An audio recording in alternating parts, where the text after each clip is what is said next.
Doctor T Muhammad Saleem. അദ്ദേഹം ഈ academic year മുതലാണ് ഞങ്ങളുടെ പ്രിൻസിപ്പളായിട്ട് ചാർജ് എടുക്കുന്നത്. അദ്ദേഹം വരുന്നത് മലപ്പുറം ജില്ലയിലെ എടരിക്കോട് എന്ന് പറയുന്ന സ്ഥലത്തു നിന്നാണ്. അദ്ദേഹത്തിന്റെ qualification MA in history, sociology, MSc psychology, MEd and PhD in education. അദ്ദേഹം നിലവിൽ കാലിക്കറ്റ് യൂണിവേഴ്സിറ്റി സെനറ്റ് മെമ്പറാണ്. അതുപോലെ തന്നെ കാലിക്കറ്റ് യൂണിവേഴ്സിറ്റിയിലെ ബോർഡ് ഓഫ് സ്റ്റഡീസ് എഡ്യൂക്കേഷനിലും അതുപോലെ Kannur university board of studies മെമ്പറും കൂടിയാണ്. അദ്ദേഹത്തിന്റെ experience nearly 30 years of experience is there. 4 years in the primary level and 10 years in the secondary level and nearly 15 years of experience in the collegiate level. അദ്ദേഹം ITH school പദ്ധതിയുടെ school coordinator ആയിരുന്നു 5 വർഷക്കാലം. അദ്ദേഹത്തിന്റെ കീഴിൽ 2 scholars PhD produce ചെയ്തിട്ടുണ്ട്. കേരളത്തിൽ അങ്ങോളം ഇങ്ങോളം അദ്ദേഹം ഒരു സർവീസ് കൺസൾട്ടന്റ് ആയിട്ട് അദ്ദേഹം വർക്ക് ചെയ്യുന്നു. പല സ്ഥാപനങ്ങളിലും സർവീസ് കൺസൾട്ടന്റ് ആയിട്ട് അദ്ദേഹം പോകുന്നുണ്ട്. പല സംഘടന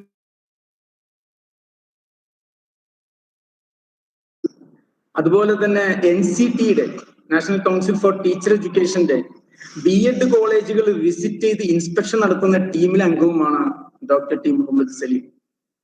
അതുപോലെ നാക്കിന്റെയും ടീച്ചറിന്റെയും ഓറിയന്റേഷനുകൾ പോവാറുണ്ട്.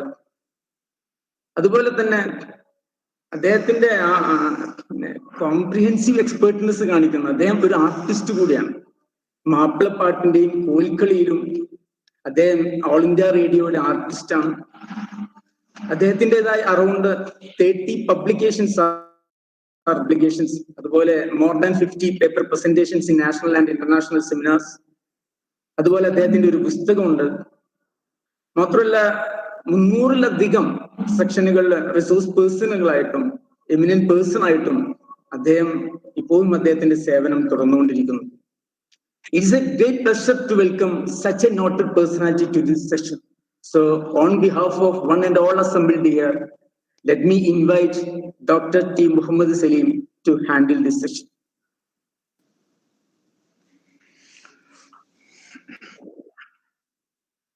Thank you, Dr. Anis Muhammad.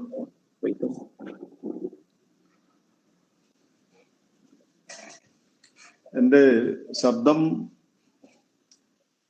എന്തെങ്കിലും ഇഷ്യൂസ് ഉണ്ടോ? നെറ്റ്വർക്കിൽ കേൾക്കുന്നുണ്ട്. ക്ലാരിറ്റി ഉണ്ട്. വീഡിയോ കാണുന്നുണ്ട്. വീഡിയോ കാണുന്നുണ്ട്. ഓക്കെ. എന്റെ സിസ്റ്റത്തിൽ എന്തോ ഒരു ചെറിയ പ്രശ്നമുണ്ട്. ഓക്കെ. സോ വളരെ സന്തോഷം. അനീസ് സാറ് ഭയങ്കര ഫോർമലായിട്ട് ഉള്ള ഇൻട്രൊഡക്ഷൻ ഒക്കെയാണ് തന്നത്. നമ്മള് പുറത്തല്ലല്ലോ, കുറച്ചാളുകളൊക്കെ പുറത്തുനിന്നുണ്ടാവാം, എന്നാലും അവരൊക്കെ നമ്മുടെ മക്കൾ തന്നെയാണ്. എൻ്റെ കോളേജിലെ പ്രിയപ്പെട്ട വിദ്യാർത്ഥികൾ, എൻ്റെ ഏറ്റവും പ്രിയപ്പെട്ട അധ്യാപകർ, അങ്ങനെയുള്ള വളരെ കോഡിയലായിട്ടുള്ള ഒരു ഗ്രൂപ്പാണ്. സമയം നിങ്ങൾ 2 മണി തൊട്ട് ഹഫീസ് സാറിന്റെ ക്ലാസ് എനിക്ക് കേൾക്കാൻ പറ്റിയില്ല. കാരണം ഞാൻ 11 മണി തൊട്ട് മറ്റൊരു സെഷനിലായിരുന്നു. ഒരു കോളേജ് അധ്യാപകർക്കുള്ള ഒരു ഓറിയന്റേഷൻ പ്രോഗ്രാം ആയിരുന്നു. അത് ജസ്റ്റ് 2:45-നാണ് അവസാനിച്ചത്. ഭക്ഷണം കഴിച്ചു വീണ്ടും ഇങ്ങോട്ട് വന്നു. അതിനിടയിൽ മുഴുവൻ കാണാൻ പറ്റിയില്ല. ഓക്കെ, നിങ്ങൾ അത് എൻജോയ് ചെയ്തിട്ടുണ്ടാവും. ഹഫീസ് സാറ് ഈ ഹൃദയത്തോട് സംവദിക്കുന്ന ആളാണ്. അതുകൊണ്ട് പിന്നെ ആ ഒരു ആംഗിളായിരിക്കും നിങ്ങൾ ഉണ്ടാവുക. എനിവേ, ഞാന് ഇത്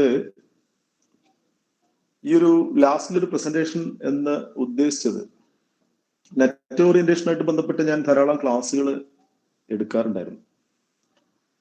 അവിടെയൊക്കെ മിക്കവാറും ചില സ്ഥലങ്ങളിലൊക്കെ എന്നോട് ആദ്യത്തെ ക്ലാസ് എടുക്കാൻ വേണ്ടി പറയും. അതിന്റെ കാരണം നെറ്റിലെ ചില ടോപ്പിക്കുമായിട്ട് ബന്ധപ്പെട്ട് ഞാൻ ഇൻട്രൊഡ്യൂസ് ചെയ്ത് പല കാര്യങ്ങളും ഇങ്ങനെ കുട്ടികൾക്ക് ഹെൽപ്പ് ചെയ്ത് പറയാറുണ്ട്. നൗഷാദ് സാർ അതിന്റെ ഏതാണ്ട് ഒരു നല്ലൊരു പോർഷൻ കവർ ചെയ്ത് കഴിഞ്ഞു. അപ്പോ അതിനോട് അനുബന്ധിച്ച് 1-2 കാര്യങ്ങളും കൂടെ. പിന്നെ ഇത്രയും മനോഹരമായ ഒരു programme teach one each one എന്നുള്ള ഇതില് പ്രസന്റ് ചെയ്ത സമയത്ത് എനിക്ക് ഭയങ്കര അസൂയ തോന്നി. ഞാനും കൂടെ അതിന്റെ ഭാഗമായി മാറാതിരിക്കാൻ പാടില്ല എന്ന്.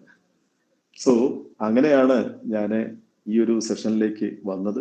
എന്തായാലും ഈ ഒരു പ്രോഗ്രാമിലേക്ക് എത്തിച്ചേർന്ന ഈ ദിവസം വരെ നമുക്ക് 16-ാം തീയതി നെറ്റ് തുടങ്ങുകയാണ്. നിങ്ങൾ എല്ലാവരും ഇതിലേക്ക് എത്തിച്ചേർന്നിട്ടുണ്ട്. നിങ്ങളുടെ പ്രിപ്പറേഷൻ, നിങ്ങളുടെ ഇതുവരെയുള്ള സഹകരണം, ഇതിലൊക്കെയുള്ള സന്തോഷം ഞാൻ നിങ്ങളോട് ഷെയർ ചെയ്തുകൊണ്ട് ഇതിനൊന്ന് കൺക്ലൂഡ് ചെയ്യാണ് ഞാൻ ചെയ്യുന്നത്. അപ്പൊ എൻ്റെ സ്ലൈഡ് നിങ്ങൾക്ക് കാണാൻ പറ്റുന്നുണ്ടോ? ഇപ്പോ ഞാൻ വേറെ ഒരു സിസ്റ്റത്തിൽ നിന്ന് ലോഗിൻ ചെയ്തിട്ടുണ്ട്, അതൊന്ന് പിൻ ചെയ്താലും മതി. കാണുന്നുണ്ട്. എനിക്ക് തോന്നുന്നു ഗുരുദർശൻ എന്നുള്ള ഐഡിയിലാണ് ഞാൻ ഇപ്പൊ പ്രസന്റേഷൻ ചെയ്യുന്നത്. നമ്മുടെ ഗുരുദർശന്റെ കൂടെ ഇതാണ് അതുള്ളത്. ആബി സാർ, അത് ഗുരുദർശനിൽ ലോഗിൻഡ് ആണ് അല്ലെ? ഓക്കെ.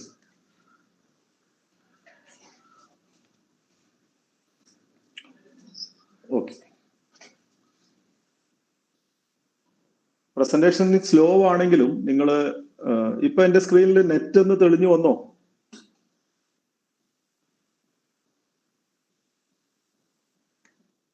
അതോ സ്ലോ ആണോ? വന്നില്ല സാദിഖ്? ഇല്ല. അപ്പൊ ചെറിയൊരു പ്രസന്റേഷന്റെ ഒരു പ്രശ്നമുണ്ട്. രാവിലത്തെ എന്റെ സെഷനിലും ഉണ്ട്, അത് വന്നുള്ളൂ. ഈ പ്രസന്റേഷനിൽ ആകെ എനിക്ക് നിങ്ങളെ കാണിക്കണം എന്ന് വിചാരിച്ചിരുന്ന ഒരു വീഡിയോ ക്ലിപ്പ് ഉണ്ടായിരുന്നു. വേറെ ഇതിനകത്ത് കാര്യമായി ഒന്നുമില്ല. ഞാൻ പറഞ്ഞാൽ നിങ്ങൾക്ക് മനസ്സിലാവുന്ന കാര്യങ്ങൾ മാത്രമേ ഉള്ളൂ. അപ്പൊ ഞാൻ അങ്ങനെ തന്നെ പോകുന്നു. കൂടുതൽ എഴുതിയെടുക്കാനൊന്നുമില്ല. Let me start. എന്റെ സ്ക്രീനിലുള്ളത് NET എന്ന് പറയുന്ന വലിയൊരു സംഗതിയുണ്ട്. അതിന്റെ താഴെ ഞാൻ എഴുതി വെച്ചിരിക്കുന്നത് one of the largest criterion competitive examination in our country എന്നാണ്. കുറച്ച് കഴിയുമ്പോൾ സ്ക്രീൻ നിങ്ങൾക്ക് കാണും. It is the largest criterion competitive examination in our country. So ഞാൻ എന്നെ അവിടെ നിന്ന് നിങ്ങൾ സ്റ്റാർട്ട് ചെയ്യാൻ അനുവദിക്കുക. ഇത് ഇന്ത്യയിലെ ഏറ്റവും വലിയ ക്രൈറ്റീരിയൻ കോമ്പറ്റേറ്റീവ് എക്സാമിനേഷൻ ആണ്. അപ്പൊ നിങ്ങളുടെ മനസ്സിലൊരു ചോദ്യം ഉണ്ടാകും, സ്വാഭാവികമായിട്ടും, സാർ ഇതിലും വലിയ എക്സാമിനേഷൻ ഒക്കെ നമ്മുടെ നാട്ടിലില്ലേ? സ്വാഭാവികമായ സംശയമാണ്. ഞാൻ അങ്ങനെ ചോദിക്കുകയാണെങ്കിൽ നിങ്ങൾ ഇതിലും വലിയ കോമ്പറ്റേറ്റീവ് എക്സാമിനേഷൻ ഏതാണ് എന്ന് ചോദിച്ചാൽ നിങ്ങൾ എന്ത് ഉത്തരം പറയും? ചാറ്റ് ബോക്സിൽ എന്തെങ്കിലും ഉത്തരങ്ങൾ ഉണ്ടോ? എനിക്ക് പ്ലീസ്, എന്താ നിങ്ങൾ പറയാ? ഇതിനേക്കാളും വലിയൊരു പരീക്ഷ ഇന്ത്യയിൽ ഉണ്ടോ എന്ന് ചോദിച്ചാൽ നിങ്ങൾ എന്ത് പറയും? ഒന്ന് ചാറ്റ് ചെയ്യാവോ? നിങ്ങൾ ഈ ഇതൊക്കെ ചെയ്യണം. Civil service examination. Very good. Praveen K, civil service, IAS. Noorjahan പറയുന്നു IAS, civil service. Okay, very good. നിങ്ങൾ എത്ര പെട്ടെന്നാ റെസ്പോണ്ട് ചെയ്യുന്നത്. So I expected that answer. പക്ഷെ ഞാൻ നിങ്ങളെ തിരുത്തുവാണ്. കാര്യം, സിവിൽ സർവീസ് എക്സാമിനേഷൻ ഇതിന് മുകളിലുള്ള എക്സാമിനേഷൻ അല്ല എന്നാണ് ഞാൻ ആദ്യം പറയുന്നത്. റീസൺ നമ്പർ 1, ഇത്ര ആളുകൾ സിവിൽ സർവീസ് എക്സാമിനേഷൻ എഴുതുന്നില്ല. നമ്പർ 2, സിവിൽ സർവീസ് എക്സാമിനേഷന്റെ ബേസിക് ക്വാളിഫിക്കേഷൻ ഇതിന്റെ എത്രയോ താഴെയാണ്. ഈ പരീക്ഷയുടെ ബേസിക് ക്വാളിഫിക്കേഷൻ ഡിഗ്രി കംപ്ലീറ്റ് ചെയ്യണം. സിവിൽ സർവീസ് എക്സാമിനേഷന് ഡിഗ്രി കംപ്ലീറ്റ് ചെയ്യേണ്ടതില്ല. അതുകൊണ്ട് ഇതിന്റെ ക്വാളിഫിക്കേഷൻ PG ആണ്. ഈ ഒരു എക്സാമിനേഷൻ റിസൾട്ട് വന്നു കഴിഞ്ഞാൽ അത് വാലിഡ് ആവണമെങ്കിൽ subject to the fulfilment of PG in your subject. Post graduate ആണ് നിങ്ങൾ. വെറും അണ്ടർ ഗ്രാജുവേറ്റുകാരന് എഴുതാൻ പറ്റുന്ന ഒരു പരീക്ഷയാണ് സിവിൽ സർവീസ് എന്ന് പറയുന്നത്. അപ്പൊ ഞാൻ പറഞ്ഞു, വളരെ കുറച്ച് ആളുകൾ എഴുതുന്ന ഒരു പരീക്ഷ. ഇത് വളരെ കൂടുതൽ ആളുകൾ എഴുതുന്ന പരീക്ഷ. ലക്ഷക്കണക്കിന് ആളുകൾ ഇന്ത്യയിൽ എഴുതുന്ന പരീക്ഷ. രണ്ടാമത്തത്, ഇത് സിവിൽ ക്വാളിഫിക്കേഷന്റെ കാര്യം ഞാൻ പറഞ്ഞു. മൂന്നാമത്തെ കാര്യം, ഈ പരീക്ഷ എഴുതി കഴിഞ്ഞാൽ, സിവിൽ സർവീസ് പരീക്ഷ എഴുതി കഴിഞ്ഞാൽ വാട്ട് ഈസ് ദ ഡിഫറൻസ്? ഈ പരീക്ഷ എഴുതി കഴിഞ്ഞാൽ you are going to become a responsible teacher or a research scholar in higher education. That is the result of this examination. ഒന്നുകിൽ നിങ്ങൾ നല്ലൊരു അധ്യാപകനായിട്ട് മാറും, അല്ലെങ്കിൽ നിങ്ങൾ നല്ലൊരു റിസർച്ച് സ്കോളറായിട്ട് മാറും. സിവിൽ സർവീസ് പരീക്ഷ എഴുതി കഴിഞ്ഞാൽ ഭയങ്കര കടുകട്ടിയായിട്ടുള്ള പ്രോസസ്സിലൂടെ ഒക്കെ പോയി നിങ്ങൾ ഏതെങ്കിലും ഒരു സർക്കാർ വിങ്ങിൽ അഡ്മിനിസ്ട്രേറ്റർ ആയിട്ട് മാറും. അത് മോശമാണ് എന്ന് ഒരിക്കലും ഞാൻ പറഞ്ഞിട്ടില്ല. പക്ഷേ അത് ഇതിനേക്കാൾ മേളിലല്ല എന്നാണ് പറയുന്നത്. ഇനി ഇതിന്റെ ഗുണങ്ങൾ ആലോചിച്ച് നോക്ക്. ഒരുപാട് ഗുണങ്ങളാണ്. സിവിൽ സർവീസ് എഴുതി കഴിഞ്ഞാൽ ഓരോരുത്തരും ജോലിയിലായി ചിലപ്പോൾ ആ ജോലി ഭ്രാന്ത് പിടിച്ചിട്ട് ഇട്ടെറിഞ്ഞു പോകുന്ന കേസുണ്ട്.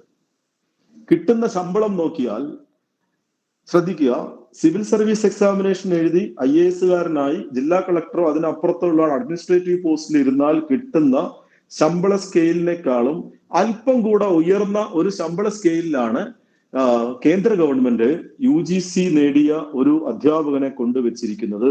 ഐ റിപ്പീറ്റ്, ജില്ലാ കളക്ടറെക്കാളും കൂടുതൽ ശമ്പള സ്കെയിൽ വാങ്ങുന്നയാളാണ് UGC അധ്യാപകൻ. പിന്നെ എങ്ങനെയാ ഇത് ഈ സിവിൽ സർവീസ് ഇതിനേക്കാളും വലുതാവുക? വേറെ ആൻസർ ഒന്നും ഇല്ലാത്തതുകൊണ്ട് വേറെ ചർച്ചയൊന്നും നമുക്ക് വേണ്ട. So my dear students, this examination is entirely different. Net is entirely different. So ഞാൻ ആദ്യം നിങ്ങളെ ക്ഷണിക്കുന്നത് ഇത്തരത്തിൽ പ്രാധാന്യമുള്ള ഒരു പരീക്ഷയെ ഫേസ് ചെയ്യാൻ വേണ്ടിയിട്ടാണ്. ഞാൻ 16-ാം തീയതി സ്റ്റെപ്പ് ഇൻ ചെയ്യുന്നത് to the concern examination hall എന്ന ചിന്ത നമുക്ക് മനസ്സിൽ ഉണ്ടാവുക എന്നുള്ളതാണ് ഒന്നാമത്തെ കാര്യം. 2006 കേന്ദ്ര ഗവൺമെന്റ് ശമ്പള പരിഷ്കരണം നടത്തിയപ്പോൾ UGC അധ്യാപകനെ സിവിൽ സർവീസുകാരന്റെ മേളിലാണ് കൊണ്ടുവച്ചത്. അടിസ്ഥാന ശമ്പളത്തിൽ കൃത്യമായ ഒരു എമൗണ്ട് കൂടുതൽ നൽകിക്കൊണ്ട് ഇന്ത്യയിൽ UGC നേടുന്ന അധ്യാപകനെ ഉയർന്ന തലത്തിലേക്ക് ഉയർത്തി. അതിന്റെ കാരണം എന്താണെന്ന് ആ റിപ്പോർട്ടിൽ പറയുന്നുണ്ട്. ഇന്ത്യക്ക് വേണ്ടത് ഉന്നത വിദ്യാരംഗത്ത് ഏറ്റവും മികച്ച അധ്യാപകരെയാണ്. ഈ മേഖല നല്ല അട്രാക്റ്റീവ് ആക്കി മാറ്റിയില്ലെങ്കിൽ മിടുക്കരായ ആളുകള് മറ്റു പല ജോലിയും തേടി പോവുകയും ഇന്ത്യയുടെ ഉന്നത വിദ്യാഭ്യാസ രംഗം ദരിദ്രമാവുകയും ചെയ്യും. അതുകൊണ്ട് ആ ഒരു അവസ്ഥ വരാതിരിക്കാൻ ഏറ്റവും നല്ല മിടുക്കരായ ആളുകളെ ആകർഷിക്കുന്നതിന് വേണ്ടി ഇന്ത്യയിലെ ഏറ്റവും ഗ്ലാമറസ് പോസ്റ്റായ IAS-കാരന്റെ ശമ്പളത്തെക്കാൾ ഉയർന്ന ശമ്പളം നിശ്ചയിച്ചുകൊണ്ട് ഈ ഒരു സംഗതിയെ ഗ്ലോറിഫൈ ചെയ്തത് മറ്റാരുമല്ല, കേന്ദ്ര ഗവൺമെന്റും ഉന്നത ഏജൻസികളുമാണ്. അത്തരത്തിലുള്ള ഒരു പരീക്ഷയെ ഫേസ് ചെയ്യാനാണ് നിങ്ങൾ പോകുന്നത്.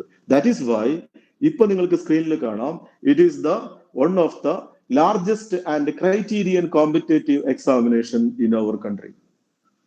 ഇനി എന്റെ സ്ക്രീനിൽ രണ്ടാമത് വരേണ്ടത്, it is the gateway to the teaching and research in higher education. ഈ പരീക്ഷ ഒരു വെറും പരീക്ഷയല്ല. It is the gateway to the teaching and research in higher education. അതിൽ ഞാൻ 3 വാക്ക് അണ്ടർലൈൻ ചെയ്തിട്ടുണ്ട്. Number 1 teaching, number 2 research, number 3 higher education. These 3 terms are fully significant. 3 വാക്കുകൾ ഒന്നിനൊന്ന് പരസ്പരം സിഗ്നിഫിക്കന്റ് ആണ്.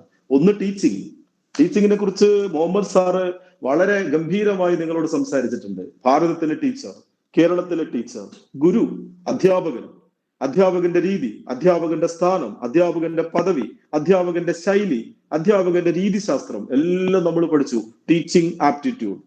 ടീച്ചിങ് സിമ്പിൾ ആയിട്ടുള്ള ഒരു സംഗതി അല്ല. രണ്ടാമത്തെ കേസ് റിസർച്ച് ആണ്. റിസർച്ചിനെ കുറിച്ച് അതിമനോഹരമായി അനീസ് സാർ നിങ്ങളോട് സംസാരിച്ചിട്ടുണ്ട്. ഇതെല്ലാം കൺക്ലൂഷനാണ് ഞാൻ പറയുന്നത്. എന്താണ് ഗവേഷണം? വിവിധ തരത്തിലുള്ള ഗവേഷണം എന്താണ്? ഗവേഷണത്തിന്റെ പ്രാധാന്യം എന്താണ്? എങ്ങനെ ഗവേഷണം ചെയ്യണം? എന്തെല്ലാം ടൂൾ ഉപയോഗിക്കണം? എന്താണ് ഗവേഷണത്തിന് നമ്മളെ സമീപനം? വിവിധ രീതിയിലുള്ള ഗവേഷണങ്ങൾ എന്തൊക്കെയാണ്? ഇത്തരം കാര്യങ്ങളൊക്കെ അനീസ് സാർ ഭംഗിയായിട്ട് സംസാരിച്ചിട്ടുണ്ട്. ഇതാണ് രണ്ടാമത്തെ ടേം എന്നത്. മൂന്നാമത്തത് ഹയർ എഡ്യൂക്കേഷൻ. നൗഷാദ് സാറ് ഉന്നത വിദ്യാ കേന്ദ്രത്തെക്കുറിച്ചും ഉന്നത വിദ്യാ മേഖലയെക്കുറിച്ചും ഇന്ത്യയിലെ ഹയർ എഡ്യൂക്കേഷൻ സെനാരിയോ കൃത്യമായി നിങ്ങളെ പരിചയപ്പെടുത്തിയിട്ടുണ്ട്. അങ്ങനെ നൗഷാദ് സാർ പരിചയപ്പെടുത്തിയ ഹയർ എഡ്യൂക്കേഷൻ മേഖലയിൽ അനീസ് സാർ പറഞ്ഞ റിസർച്ചും മുഹമ്മദ് സാർ പറഞ്ഞ ടീച്ചിങ്ങും കോൺഗ്രുവന്റ് ചെയ്ത് പോകാൻ പറ്റുന്ന അത്തരം ഉള്ള ഒരു മേഖലയിലേക്കുള്ള ഒരു കവാടമാണ് ഈ പരീക്ഷ. ഇത് നമ്മൾ PG ഒക്കെ കഴിഞ്ഞ് വെറുതെ ഇരിക്കല്ലേ? ഫറൂഖ് ട്രെയിനിങ് ഹാളിൽ ടീച്ച് ഉണ്ടല്ലോ, നൗഫൽ സാർ എല്ലാം കൂടെ ഒരു കോച്ചിങ് പരിപാടി നടത്തുന്നുണ്ട്. എന്നാ പിന്നെ നമ്മൾ എന്തിനാ? ഏതായാലും കോവിഡ് ആയിട്ട് വെറുതെ ഇരിക്കുകയാണ്, കേറി കളഞ്ഞേക്കാം. അവിടെ ഇരുന്നു, കുഴപ്പമില്ല, നല്ല ക്ലാസ്സുകൾ. ഇതൊക്കെ കേട്ട് ഇതൊക്കെ അനുഭവിച്ചുകൊണ്ട് ഇങ്ങനെ സമയം പോക്കിന്റെ ഇടയിൽ ഇതും കൂടെ കിടക്കട്ടെ എന്ന് പറഞ്ഞിട്ട് പോകേണ്ട പരീക്ഷ അല്ല. ഇറ്റ് ഈസ് ദ ഗേറ്റ് വേ. ആ ഗേറ്റ് വേയിൽ നമ്മൾ നിൽക്കുകയാണ്. Teaching and research in higher education എന്ന് പറഞ്ഞ വലിയൊരു ലോകത്തിലേക്ക് നമ്മളെ ഇൻവൈറ്റ് ചെയ്യുന്ന ഒരു കവാടം നമ്മളെ കാത്തിരിക്കുന്നു 16-ാം തീയതി. ആ കവാടത്തിലേക്ക് എന്താണ് ടീച്ചിങ് ആൻഡ് റിസർച്ച്? ടീച്ചിങ് എന്ന് പറഞ്ഞാൽ നമുക്കറിയാം, 1-ാം ക്ലാസ് തൊട്ട് നമ്മളെ പഠിപ്പിച്ച അധ്യാപകരെ നമുക്ക് ഓർമ്മയുണ്ട്. 10-ാം ക്ലാസ് വരെ പഠിപ്പിച്ച അധ്യാപകരെ ഓർമ്മയുണ്ട്. അത് ആ ടീച്ചിങ് എന്ന് പറയുന്നത് സാധാരണ ടീച്ചിങ് ആണ്.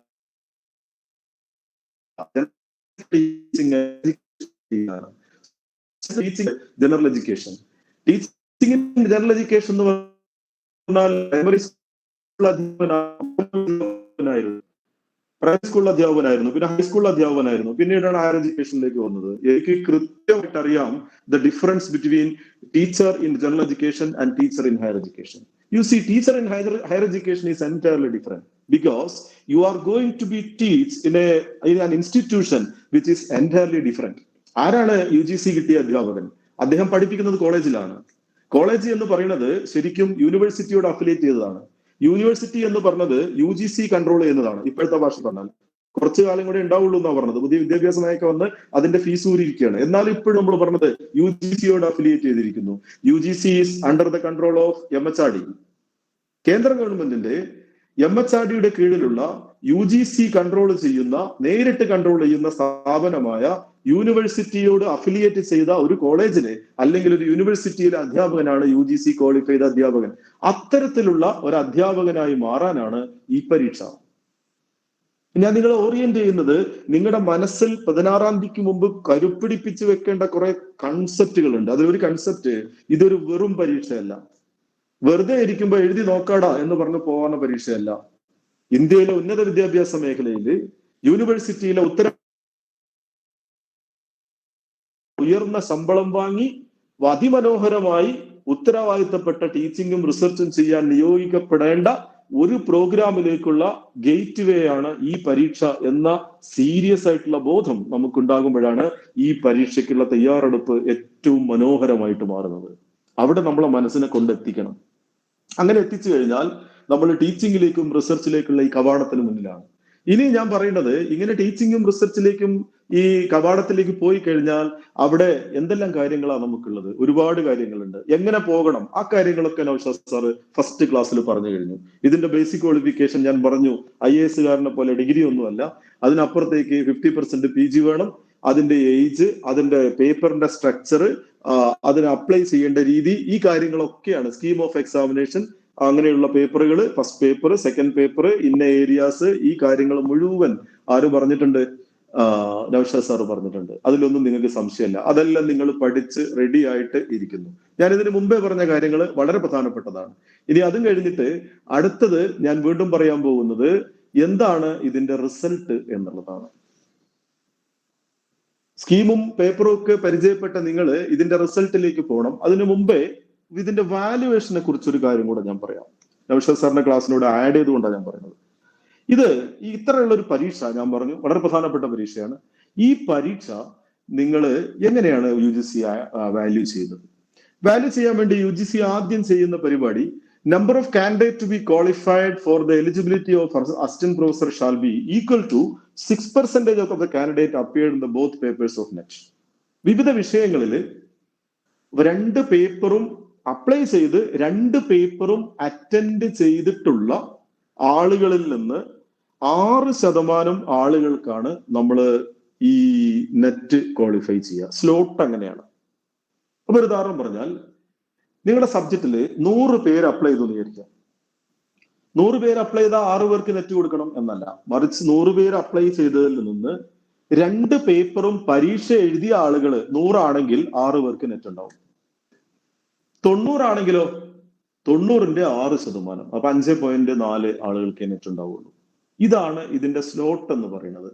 അങ്ങനെ 6% ആളുകൾക്ക് നെറ്റ് കിട്ടുക. അപ്പൊ നമ്മൾ ആദ്യം ചെയ്യേണ്ടത് എന്താ? നല്ലപോലെ പഠിക്കുക. അതോടൊപ്പം തന്നെ മാക്സിമം ആളുകളെ ഈ പരീക്ഷയ്ക്ക് പ്രോത്സാഹിപ്പിക്കുക. നമ്മൾ നല്ലപോലെ പഠിക്കുക. ഇതാണ് സക്സസ് മന്ത്രയിൽ ഒന്ന് കേട്ടോ. ഇത് എപ്പോഴും അപ്ലൈ ചെയ്യണം. ഇപ്പൊ അപ്ലിക്കേഷനൊക്കെ കഴിഞ്ഞല്ലേ സാർ?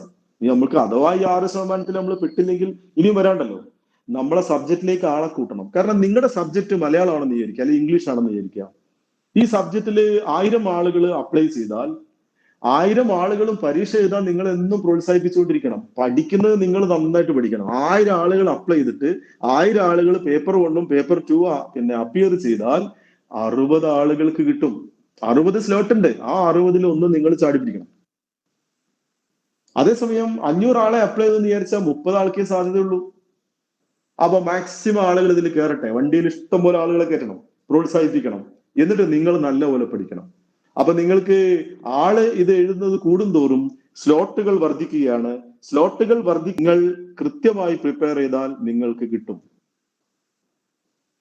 എല്ലാവർക്കും കിട്ടണം എന്നാണ് ഞാൻ ആഗ്രഹിക്കുന്നത്. പക്ഷേ ഇതൊക്കെ ഒരു ടെക്നിക്ക് നമ്മൾ മോട്ടിവേറ്റ് ചെയ്യാൻ പറയുന്നതാണ്. ഓക്കെ, 6%. പിന്നെ അതിന്റെ പേപ്പറിന്റെ ക്രൈറ്റീരിയ ഒക്കെ അവിടെ ഉണ്ട്, അതൊക്കെ നിങ്ങൾ പരിചയപ്പെട്ടതാണ്, അതിലേക്കൊന്നും ഞാൻ പോകുന്നില്ല. ഇനി ഇതിന്റെ വാല്യുവേഷൻ ചെയ്യുന്നത് ആദ്യം നിങ്ങൾ എഴുതിയ പരീക്ഷയിൽ പേപ്പർ 1ന്റെയും 2ന്റെയും കൂടെ മാർക്ക് കൂട്ടിയിട്ട് അതിൽ നിന്ന് ജനറൽ കാറ്റഗറിയിൽ 40%ഉം റിസർവേഷൻ കാറ്റഗറിയിൽ 35%ഉം മാർക്ക് കിട്ടിയ ആളുകളെ എന്ത് ചെയ്യും? ഇങ്ങോട്ട് മാറ്റി നിർത്തും ആദ്യം. ബാക്കിയുള്ളവരെ നമ്മൾ ആദ്യം എലിമിനേറ്റ് ചെയ്യും. അപ്പൊ ഫസ്റ്റ് ടാർഗറ്റ് എന്ന് പറയുന്നത് നമ്മൾ ആ മിനിമം മാർക്ക് സ്കോർ ചെയ്യുക എന്നുള്ളതാണ്. നിങ്ങൾ ഇതുപോലെ പ്രിപ്പയർ ചെയ്ത് കഴിഞ്ഞാൽ ഒരു സംശയമില്ല, നിങ്ങൾക്ക് ആ മിനിമം മാർക്ക് കിട്ടും. കിട്ടിക്കഴിഞ്ഞു. ഇനി കിട്ടിക്കഴിഞ്ഞാൽ രണ്ടാമത്തെ ഇത് കിട്ടിയവർക്കൊരു നെറ്റ് കിട്ടുമെന്ന് വിചാരിക്കരുത്. അത് കഴിഞ്ഞ് പിന്നീട് അതിൽ നിന്ന് സ്റ്റോപ്പ് മാർക്ക് വന്ന 6%-നെ പൂൾ ചെയ്യാണ് അടുത്ത സ്റ്റെപ്പ് എന്ന് പറയുന്നത്. അപ്പൊ ഞാൻ പറഞ്ഞല്ലോ, 1000 പേര് എഴുതി, ഈ 1000 പേരില് ഈ 40%ഉം 35%ഉം മാർക്ക് കിട്ടിയ ആളുകളെ കംപ്ലീറ്റ് ഇങ്ങ് മാറ്റി നിർത്തും. 600 ആള്, 400 ആൾക്ക് ഏതൊക്കെയോ രണ്ടും കൂടെ നോക്കിയപ്പോ 40 അല്ലെങ്കിൽ 35 ഇല്ല, അവര് അടുത്ത വർഷത്തെ പരീക്ഷ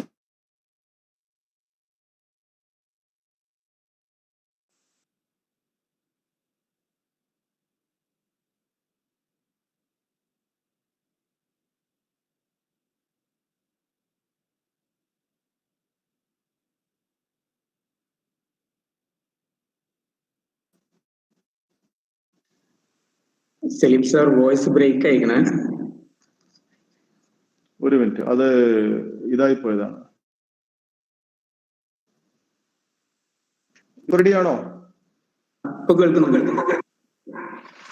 ഓക്കെ, നെറ്റ് പെട്ടെന്ന് ആയി പോയതാണ്. ഒരു മിനിറ്റ്.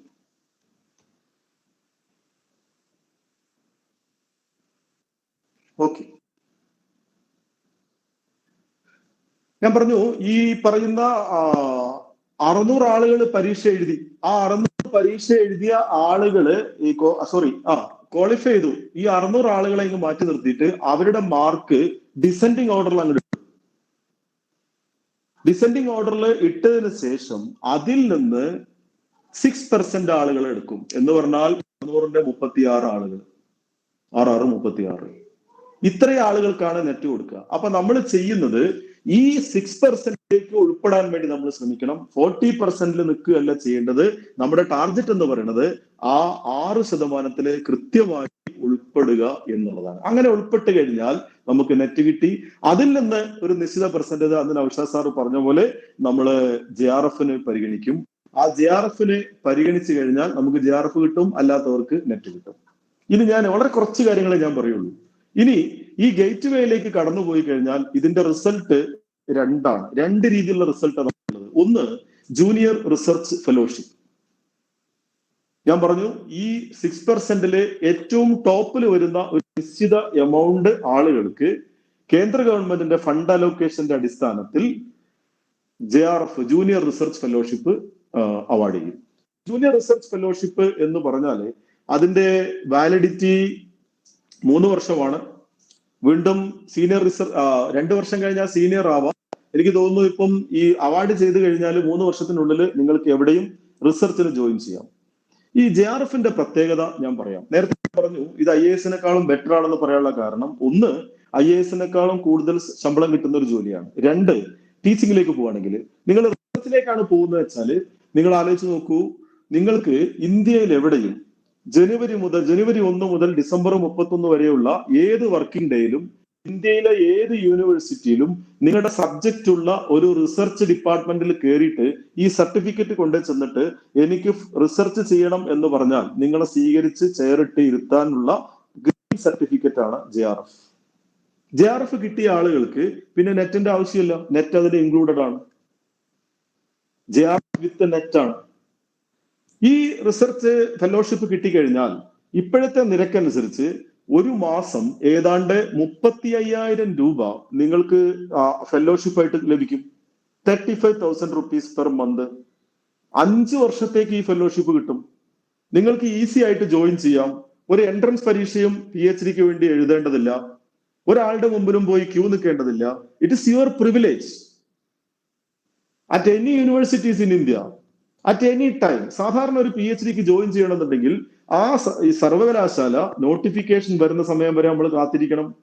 നോട്ടിഫിക്കേഷന് ഫീസ് അടച്ച് അപ്ലൈ ചെയ്യണം, എന്നിട്ട് എൻട്രൻസ് പരീക്ഷ എഴുതണം, എൻട്രൻസ് പരീക്ഷയിൽ റാങ്ക് ചെയ്ത് നമ്മൾ റാങ്ക് ലിസ്റ്റിൽ വരണം, ഗൈഡിനെ കിട്ടണം, എന്നിട്ട് അവര് പറയുന്ന സമയത്ത് നമ്മൾ പോയി ജോയിൻ ചെയ്യണം.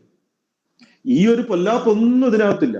JRF കിട്ടിക്കഴിഞ്ഞാൽ നിങ്ങൾ അപ്ലൈ ചെയ്യണ്ട, നിങ്ങൾ നോട്ടിഫിക്കേഷന് വേണ്ടി കാത്തു നിൽക്കണ്ട, നിങ്ങൾക്ക് എന്ത് ചെയ്യാം, ഈസി ആയിട്ട് ഗൈഡിന്റെ അടുത്ത് പോകാം, സ്ലോട്ട് ഉണ്ടാകും. ഇന്ത്യയിൽ കാശ്മീർ മുതൽ കന്യാകുമാരി വരെയുള്ള ഏത് അപ്രൂവ്ഡ് യൂണിവേഴ്സിറ്റിയിലും ഏത് കോളേജ് റിസർച്ച് സെന്ററിലും നിങ്ങളുടെ സബ്ജക്ട് ഉണ്ടെങ്കിൽ ഡയറക്ട്ലി സ്റ്റെപ്പ് ഇൻ ചെയ്യുക, സർട്ടിഫിക്കറ്റ് കൊടുക്കുക, നിങ്ങൾ ഈസി ആയിട്ട് നിങ്ങൾക്ക് എന്ത് ചെയ്യാം, റിസർച്ചിന് ജോയിൻ ചെയ്യാം.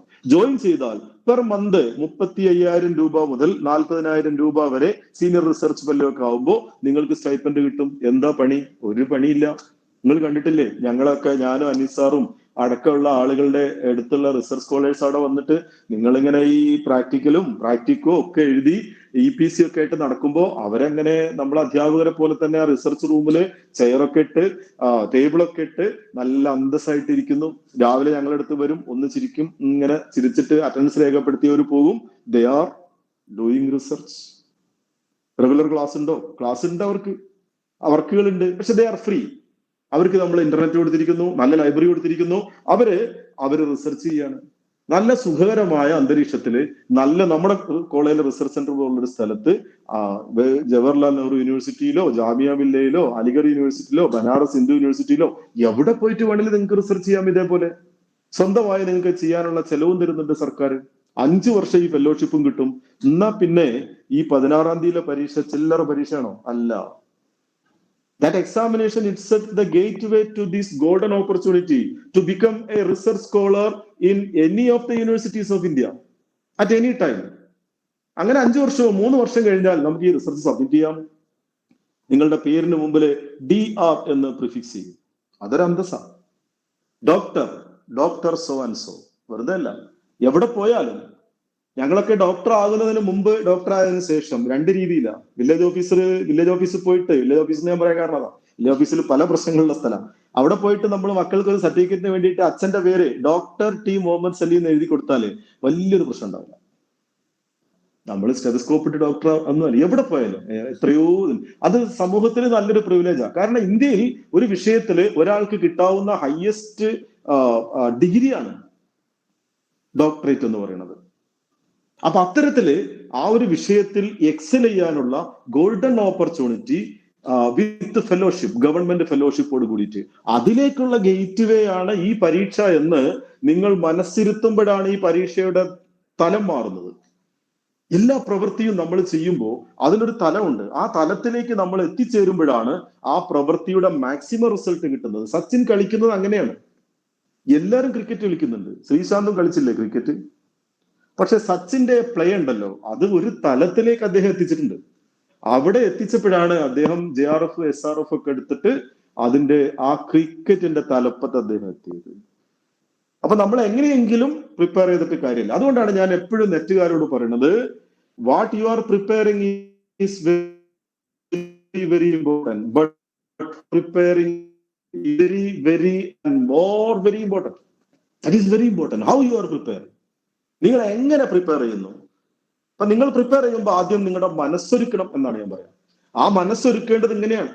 ഞാനിതൊരു CC ഗോയിങ് പരീക്ഷ അല്ല. സിവിൽ സർവീസിന്റെ മുകളിൽ എനിക്ക് JNUവിൽ പോയിട്ട് അന്തസ്സായിട്ട് 40,000 റുപ്യ മാസം വാങ്ങിയിട്ട് ഒരു റിസർച്ച് സ്കോളർ റൂമിൽ ഇരുന്നിട്ട് അന്തസ്സായിട്ട് റിസർച്ച് ചെയ്യണം. ഒരു ഗവേഷക വിദ്യാർത്ഥിയായിട്ട് മാറണം. മനസ്സിലാലോചിച്ച് നോക്കൂ. When I was doing my M.Ed in Calicut University Department of Education, അവിടെ ചെന്നപ്പോൾ അവിടെ എന്റെ സീനിയേഴ്സ് ആയിട്ടുള്ള ആളുകളൊക്കെ റിസർച്ച് ചെയ്യുന്നുണ്ട്. അവർക്ക് റിസർച്ച് സ്കോളേഴ്സിന്റെ റൂമുണ്ട്. അന്ന് മനസ്സിൽ കുറിച്ചിട്ടതാണ്, എന്ത് വന്നാലും വേണ്ടില്ല ഒരു PhD ഒക്കെ എടുക്കണമെന്ന്. നമ്മൾ അവരെ മോട്ടിവേറ്റ് ചെയ്യുന്ന എന്റെ കാര്യം, എന്റെ കൂടെ കുറെ ആളുകൾ, ഞങ്ങൾ എല്ലാവരും PhD എടുത്തു. ഇതൊക്കെ ആരെങ്കിലും ഒന്ന് പറയണ്ടേ? അതിനു വേണ്ടിയിട്ടാണ് FTCR teach one each one. ഈ കൺക്ലൂഷനിൽ ഞാൻ നിങ്ങളോട് പറയണത്, ഇതൊന്നും വിട്ടുകൊടുക്കാൻ പാടില്ല. JNUവിലോ ജാമിയയിലോ ബനാറസിലോ അലിഗറിലോ എവിടാ പോയെച്ചാല് നിങ്ങൾ ഫെലോഷിപ്പോട് കൂടിയിട്ട് റിസർച്ച് ചെയ്യണം. അതിലേക്കുള്ള ഫസ്റ്റ് സ്റ്റെപ്പാണ് 16-ാം തീയതി നടക്കുന്ന പരീക്ഷ. അപ്പരീക്ഷയ്ക്ക് ഈ രീതിയിൽ പ്രിപ്പയർ ചെയ്യണം എന്ന് നിങ്ങളെ ഒരുക്കുന്നതിന് വേണ്ടി ഫറൂഖ് ട്രെയിനിങ് കോളേജ് ഒരുക്കുന്ന പരിപാടിയാണ് ഈച്ച് വൺ ടീച്ച് വൺ. നമ്മൾ പരസ്പരം പഠിപ്പിക്കുകയാണോ? അത് അതിന്റെ ഏറ്റവും നല്ല സ്റ്റേജിലേക്ക് ഇതാ എത്തിക്കഴിഞ്ഞു. നമ്മൾ കൺക്ലൂഡ് ചെയ്യാൻ പോവാണ്. അപ്പൊ ഇതിന്റെ ഒന്നാമത്തെ റിസൾട്ട് JRF ആണ്. JRF കിട്ടിക്കഴിഞ്ഞാൽ നിങ്ങളുടെ റിസൾട്ട്സ് ഗ്രീൻ ആണ്. 5 വർഷം കംഫർട്ടബിൾ ആയിട്ട് നിങ്ങൾക്ക് റിസർച്ച് ചെയ്യാം, അതിനിടയിൽ ജോലി കിട്ടാം, നല്ല ഇന്ത്യയിലെ ഹയസ്റ്റ് ഡിഗ്രി കിട്ടാം. ഇതിലേക്കുള്ള ഗേറ്റ് വേ ആണ് നെറ്റ് എന്ന് പറയുന്നത്. That is why it is the largest and significant criterion examination in our country. അങ്ങനെയുള്ള ഒരു പരീക്ഷയ്ക്കാണ് ഞാൻ തയ്യാറെടുക്കുന്നത് എന്ന് മനസ്സിൽ വന്നിട്ടില്ലെങ്കിൽ ഇന്ന് തന്നെ നിങ്ങൾ അംഗം കുറിച്ചുകൊള്ളുക. ഇത് സാധാരണ പരീക്ഷയല്ല. ഈ കൺക്ലൂഷനും കഴിഞ്ഞിട്ട് നിങ്ങൾ വീട്ടിൽ പോകുമ്പോ അമ്മ, അച്ഛൻ, ഉപ്പ, ഉമ്മ നിങ്ങളിങ്ങനെ നോക്കുമ്പോ എന്താ മോനെ നിങ്ങൾക്ക് പറ്റിയെന്ന് ഇങ്ങനെ തോന്നണം. നിങ്ങളുടെ ബോഡി ലാംഗ്വേജ് തന്നെ മാറണം. അമ്മയോട് പറയണം, അമ്മേ ഞാൻ ആകെ മാറിയിരിക്കുകയാണ്, 16-ാം തീയതി ഒരു പരീക്ഷയുണ്ട്, ഞാൻ വിചാരിച്ച പോലെ ഒന്നും അല്ല ഈ പരീക്ഷ, ഇതൊരു സംഭവം തന്നെയാണ്. അതുകൊണ്ട് ഇനി 16-ാം തീയതിയിലുള്ള എന്നാണോ പരീക്ഷ അത് കഴിഞ്ഞിട്ടേ നമ്മളെ വർത്താനേ ഉള്ളൂ. You have to change totally. അങ്ങനെയാണ്. ദാസേട്ടൻ ഒരു പാട്ട് പാടാൻ എത്ര പ്രിപ്പറേഷൻ എടുക്കുന്നുണ്ട്, സച്ചിൻ ഒരു സെഞ്ചുറി അടിക്കാൻ എന്തെല്ലാം പ്രിപ്പറേഷൻ എടുക്കുന്നുണ്ട്. അത്തരം പ്രിപ്പറേഷനുകൾ എടുത്ത് അവര് പലതും വേണ്ടാന്ന് വെച്ച്, എല്ലാവരും ഈസി ആയിട്ട് എടുക്കുന്ന പല കാര്യങ്ങളും വേണ്ട എന്ന് വെച്ച് ഒക്കെ ചെയ്തിട്ടാണ് ഒരു പാട്ട് ദാസേട്ടൻ്റെതോ ചിത്രേച്ചിയുടെ ഒക്കെ മനോഹരമായിട്ട് മാറുന്നത്. ചിലപ്പോൾ ഒരു ഐസ്ക്രീം വേണ്ടാന്ന് വെച്ചിട്ടുണ്ടാവും. കാരണം അത് കഴിച്ചാലേ ആ പാട്ട് ചിലപ്പോൾ മര്യാദക്ക് പാടാൻ പറ്റില്ല. തൽക്കാലം ആ ഐസ്ക്രീം മാറ്റി വെച്ചിട്ടായിരിക്കും ആ പാട്ട് പാടിയിട്ടുണ്ടാവുക. അപ്പോഴാണ് ഹരിമുരളീരവൊക്കെ മുരളീരവമായിട്ട് ഇങ്ങോട്ട് വന്നത്. കുറച്ച് അതിനൊരു ത്യാഗോജ്വലമായ പ്രവൃത്തി, ഒരു പ്രിപ്പറേഷൻ അതിന്റെ പിന്നിലുണ്ട്. അത്തരം ഒരു പ്രിപ്പറേഷൻ ഞാൻ നിങ്ങളോട് ആവശ്യപ്പെടുന്നത് ഈ 13-ാം തീയതിയാണ്. മതി, നിങ്ങൾക്ക് ഇത്രയൊക്കെ മതി. കാരണം നിങ്ങൾ അത്രയും പൊട്ടൻഷ്യലുള്ള മക്കളാണ്. ഒരുപക്ഷെ നിങ്ങൾ ഇന്ന് തൊട്ട് പ്രിപ്പയർ ചെയ്താല് നിങ്ങൾ ആ ലക്ഷ്യത്തിലേക്ക് എത്തിച്ചേർന്നേക്കാം. അത്രയും പൊട്ടൻഷ്യൽ നിങ്ങളിൽ കാണാൻ എനിക്ക് സാധിക്കും. നിങ്ങളുടെ ഉള്ളിലുണ്ട്. You should look into yourself. അവിടെ നിങ്ങൾക്ക് കാണാൻ പറ്റും, എക്സ്പോസ് ചെയ്യാൻ പറ്റുന്ന വലിയൊരു പേഴ്സണാലിറ്റിയെ കാണാൻ പറ്റും. ബാക്കിയുള്ളവരിലേക്കൊന്നും നിങ്ങൾ നോക്കണ്ട. സച്ചിനെ കണ്ടാൽ മതി, മമ്മൂക്കയെയും മോഹൻലാലിനെയൊക്കെ കണ്ടാൽ മതി. അവരുടെ പ്രിപ്പറേഷനും അവരുടെ ത്യാഗോജ്വലമായ പ്രിപ്പറേഷനും ഒക്കെ കണ്ടാൽ മതി. എന്നിട്ട് നിങ്ങൾ നിങ്ങളിലേക്ക് നോക്കണം. നിങ്ങളുടെ ഉള്ളില് നിങ്ങൾക്ക് മമ്മൂട്ടിയും മോഹൻലാലും സച്ചിനും ഒക്കെ കാണാം, കാൾ ലൂയിസും ഉസൈൻ ബോൾട്ടൊക്കെ കാണാം, അതിനുള്ളിലുണ്ട്. അവരെ ഇങ്ങോട്ട് പുറത്തെടുത്തിട്ട് 2 ദിവസമെങ്കിൽ 2 ദിവസം മതി, 16 അല്ലെങ്കിൽ 17 പ്രിപ്പയർ ചെയ്താൽ നിങ്ങൾക്ക് കിട്ടും. ആ അർത്ഥത്തില് ഇത് നല്ല ഉഷാറായിട്ട് തൊടുത്തു വിടാൻ പറ്റാൻ നിങ്ങൾക്ക് പറ്റണം. അതാണ് പരീക്ഷ, അല്ലാതെ സാധാരണ പരീക്ഷയൊന്നുമല്ല. ഇങ്ങനെയുള്ള ഒരു പരീക്ഷയാണ്. ഇതിന്റെ രണ്ടാമത്തെ ഇതിന്റെ റിസൾട്ട് എന്ന് പറയുന്നത് അസിസ്റ്റന്റ് പ്രൊഫസർഷിപ്പ് ആണ്. Eligibility for assistant professor. ഇപ്പൊ റിസർച്ചിനെ കുറിച്ച് ഞാൻ പറഞ്ഞു, ഇനി ഒരുപാട് കാര്യങ്ങൾ പറയാനുണ്ട്. റിസർച്ച് സ്കോളർ ആയാലുള്ള പ്രിവിലേജ്, റിസർച്ച് സ്കോളർ ആയാൽ ഈ 5 കൊല്ലം എന്ത് സുഖ. നോർമൽ ക്ലാസ് ഒന്നും ഇല്ലല്ലോ. ഞാൻ സാധാരണ ക്ലാസ്സിൽ ഒരുപാട് അതിനെ കുറിച്ച് പറയാറുണ്ട്, രസമായിട്ട്. അപ്പൊ ഞാനന്ന് എംബിഡ് ചെയ്യുമ്പോൾ ഞാനും എന്റെ സുഹൃത്തായിട്ടുള്ള റഷീദ് ഉണ്ടായിരുന്നു, ബഷീർ ഉണ്ടായിരുന്നു, അതുപോലെ രേഖാ മിസ് ഞങ്ങളെ ബാച്ചായിരുന്നു. അപ്പൊ ഞങ്ങളൊക്കെ ഇങ്ങനെ അവരൊക്കെ ഇങ്ങനെ ഇരുന്നിട്ട് റിസർച്ച് സ്കോളർ ആയിട്ട് ഇങ്ങനെ റൂമിൽ ഇരിക്കുമ്പോൾ ഞങ്ങൾക്ക് അന്ന് വലിയ കൊതിയായിരുന്നു. എന്ത് വന്നാലും വേണ്ട എങ്ങനെ റിസർച്ച് സ്കോളർ ആവണം എന്ന് വിചാരിച്ചിരുന്നു.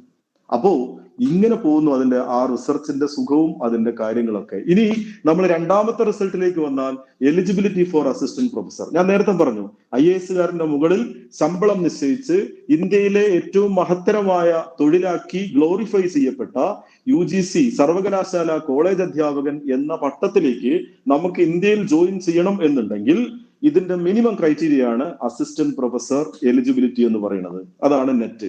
പണ്ട് തന്നെ ലെക്ചർഷിപ്പ് എന്ന് പറഞ്ഞിരുന്നു, കാരണം അത് ലെക്ചറർ എന്നായിരുന്നു ആ പോസ്റ്റിന്റെ പേര്. 2006 മുതൽ ലെക്ചറർ എന്ന് പറയുന്ന നോമൻക്ലച്ചർ റീപ്ലേസ്ഡ് ബൈ അസിസ്റ്റന്റ് പ്രൊഫസർ.